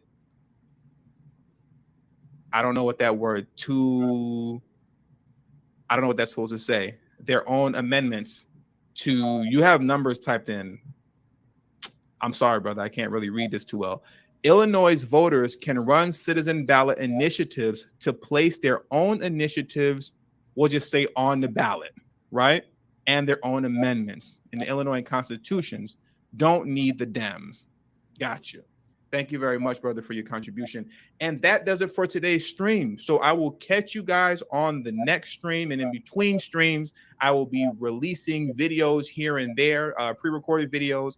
Thank you all for your time. Thank you all for your time. And I will catch you guys next time. Have a great evening and a safe evening.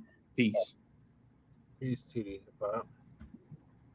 Shout out to TD Hip Hop. Sure y'all like and subscribe to TD Hip Hop. Along with Black Light Revelations too.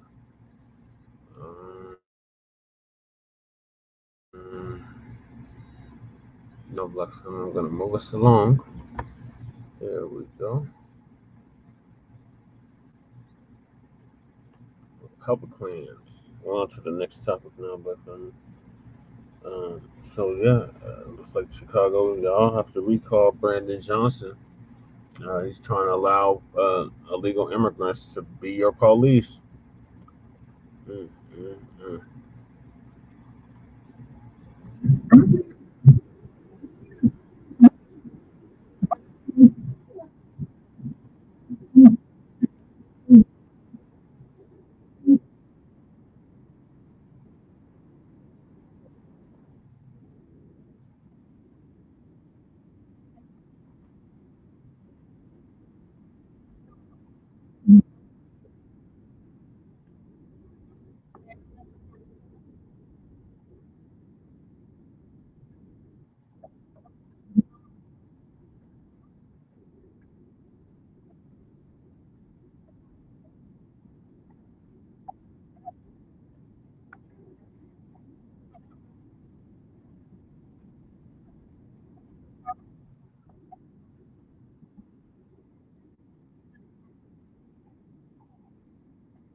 Shout out to Dimitri K and shout out to the African Diaspora News Channel. Yeah, so they turned out another wrench in the game. These Republikkkans, Republicans make law to punish states that give reparations to Black Americans.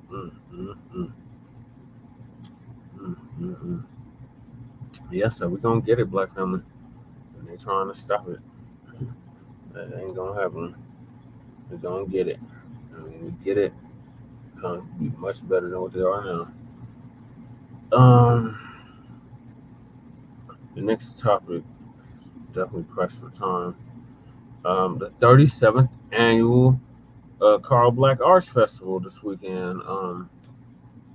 Me and Lady Tay both attended on Saturday, and I briefly attended on Sunday.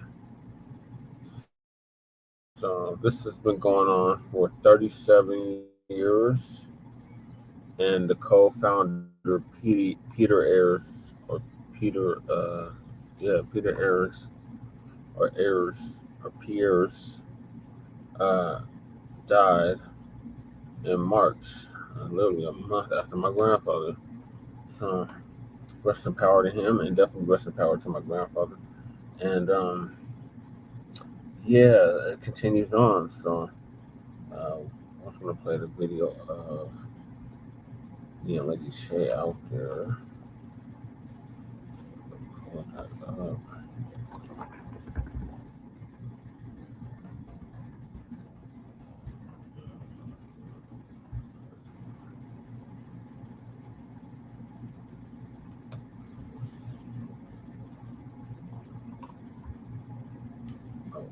Okay.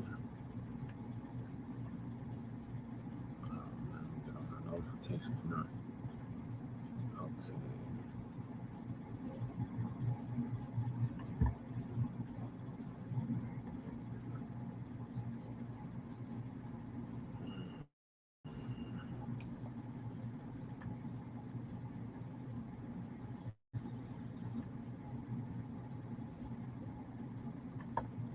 It was fun. The weather was nice.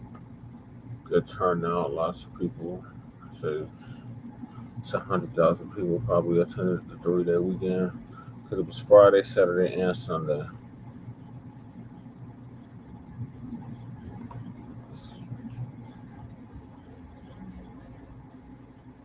That's some of the performances. That was just it was yesterday.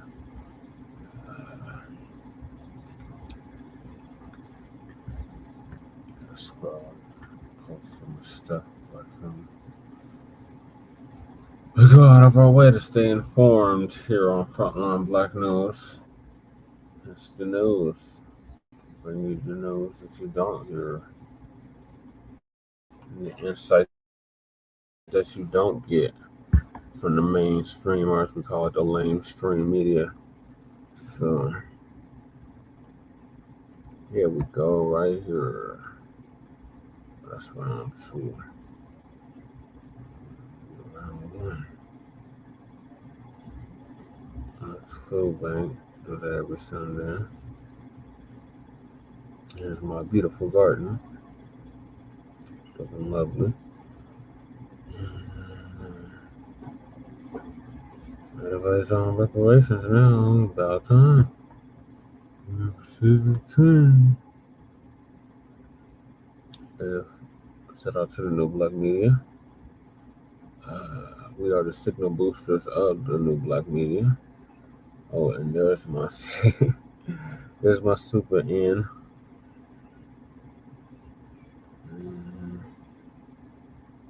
There's Lady K. Why are you so close? Because I had the speaker, I was talking to Ramil Why? until he dropped off. Why are you all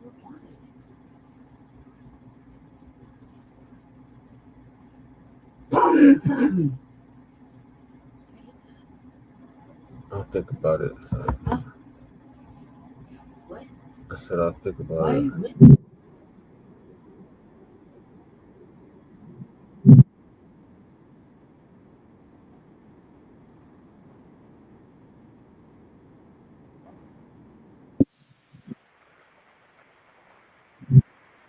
Maybe about the video to Black.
So we ain't even get in the entrance yet, and I'm already running into people I know, family and everything.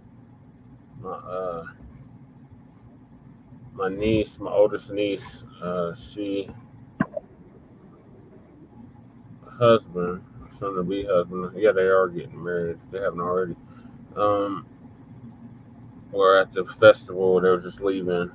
And I'm trying to get assistance to Lady K, our other host. I didn't need Valley. I'm smart.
I'm like,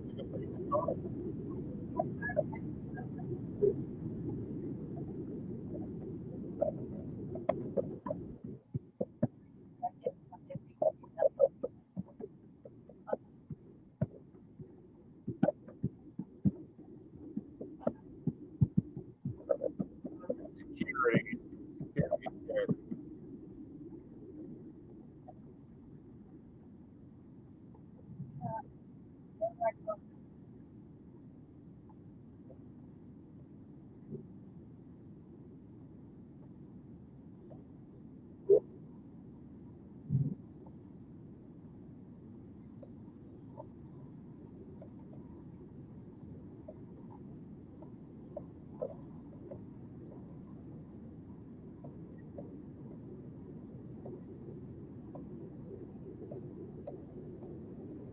Yeah, it was definitely back inside.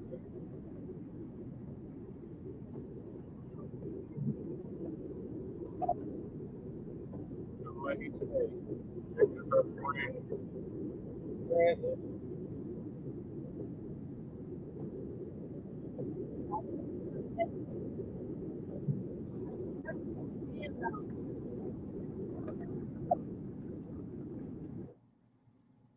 It's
Dwayne.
Let's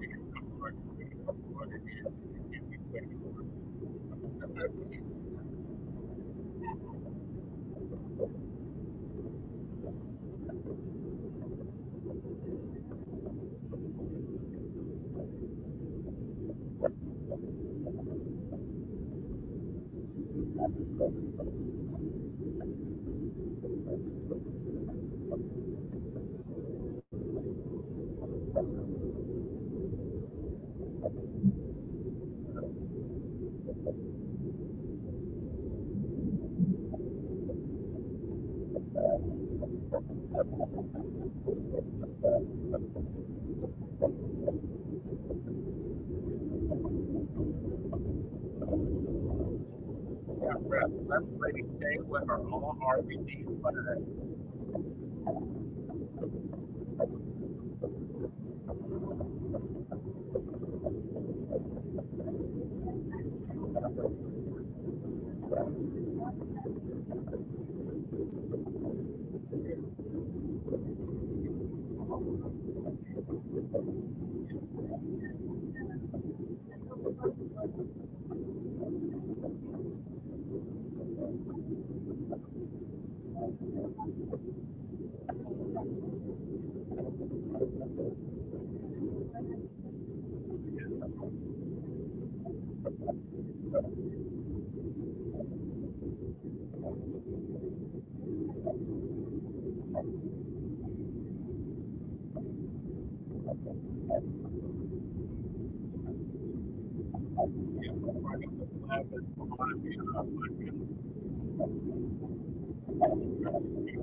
So I just set the tablet off to the side.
taking a picture.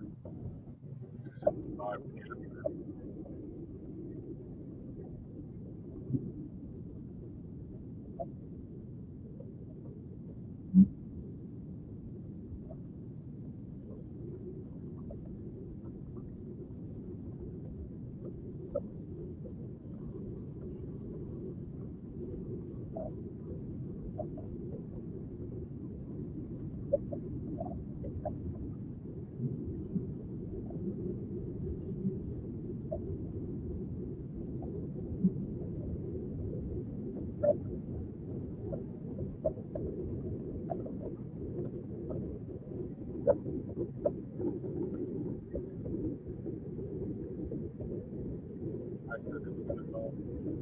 Let's see what.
know what happened with the sound.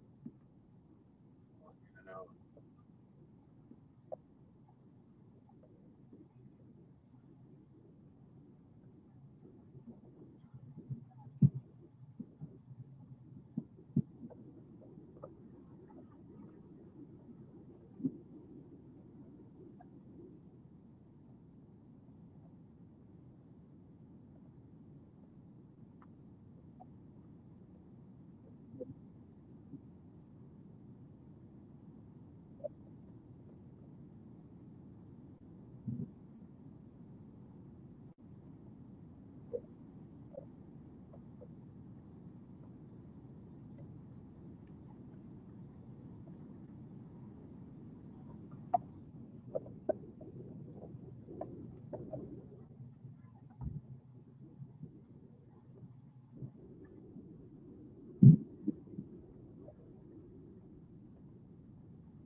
Let's go out that way, but it's not too late.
that's when we get.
So I'm over here just chilling, trying to get to talk to people.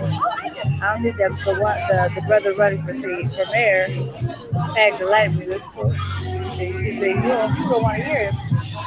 And the other brother we just talked to, he was right. He should run by himself. That's what I did. Creeping through, walking by myself. Why? Because, man, they hating on us. Yeah, they hating on us because I'm white and I say so. Or if you're not on the Democratic ticket, we can't be bothered. You know what I mean? And none of that is going down with the new black media. We are not letting that happen. So we're stopping that out right now. Yeah, this is a fight for the check flow for them on that. Reaching in. Yeah. Stop that out. Yes, I did talk yeah, man, I was gonna tell him that if I went, I was gonna put Jeff is over there at that tent. Yeah. He's over there at the green tent. Yeah, with him. Yes, that's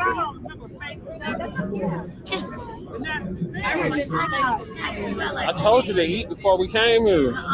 Yes, I did. I said we need to eat. I said, baby, we're not gonna be able to buy no food. I told you that. We gotta get ready to go anyway, baby. It's already 6 o'clock, babe. Yeah, because we gotta get ready for the show. We got TBA, we got all kinds. Look up that well, let me stay outside and probably get outside and put it back inside the box. We got to get ready for the frontline Black News with a double C. Yeah, we got to talk about this. So I want to talk about this. Yeah, it could be one of the topics. Say, how you doing, sister? Yeah, blessed. All right, come on. Right. We reached the end. That was the whole plan. We're supposed to go all the way through and come back. All right, good seeing y'all again. Good to see you. Congratulations. Okay.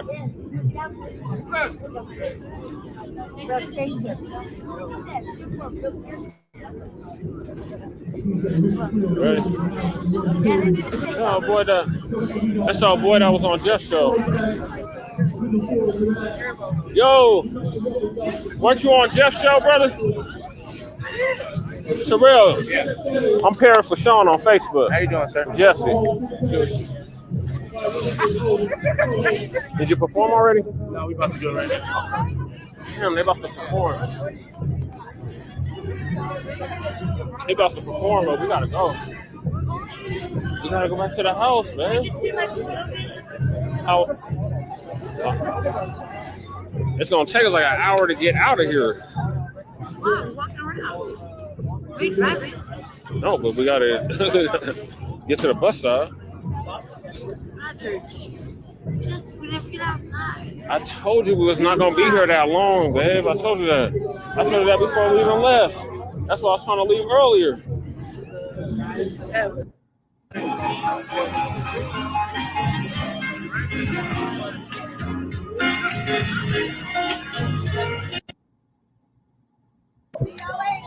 How much time we got? Like really, look at it. Look at it. How we doing, guys? Yeah.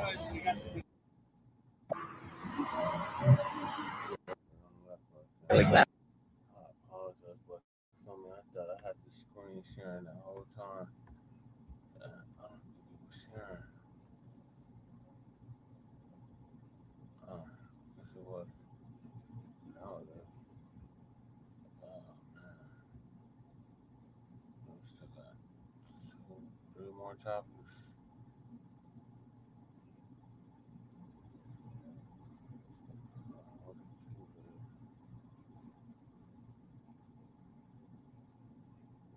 Yeah, as y'all can see, we had a good old time. That's more, I wish I could have seen all of it.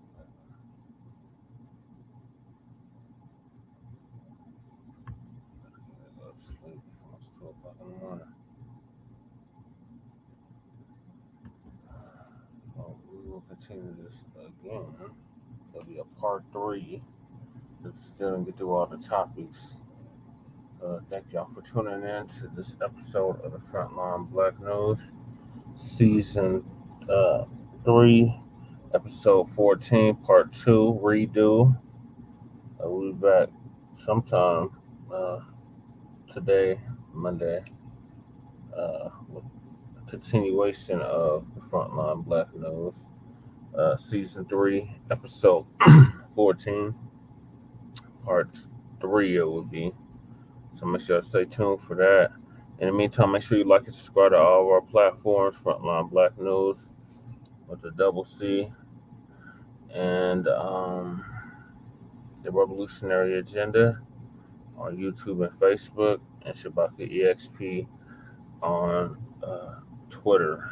You can find us on Blog Talk Radio every Tuesday at 7 p.m. Mountain Standard Time. So peace, love, light, reparations, and separations of Black empowerment. We'll catch y'all on part 3. Peace. I apologize for the technical difficulties and the fact that screen was not sharing for a majority of the time. Peace.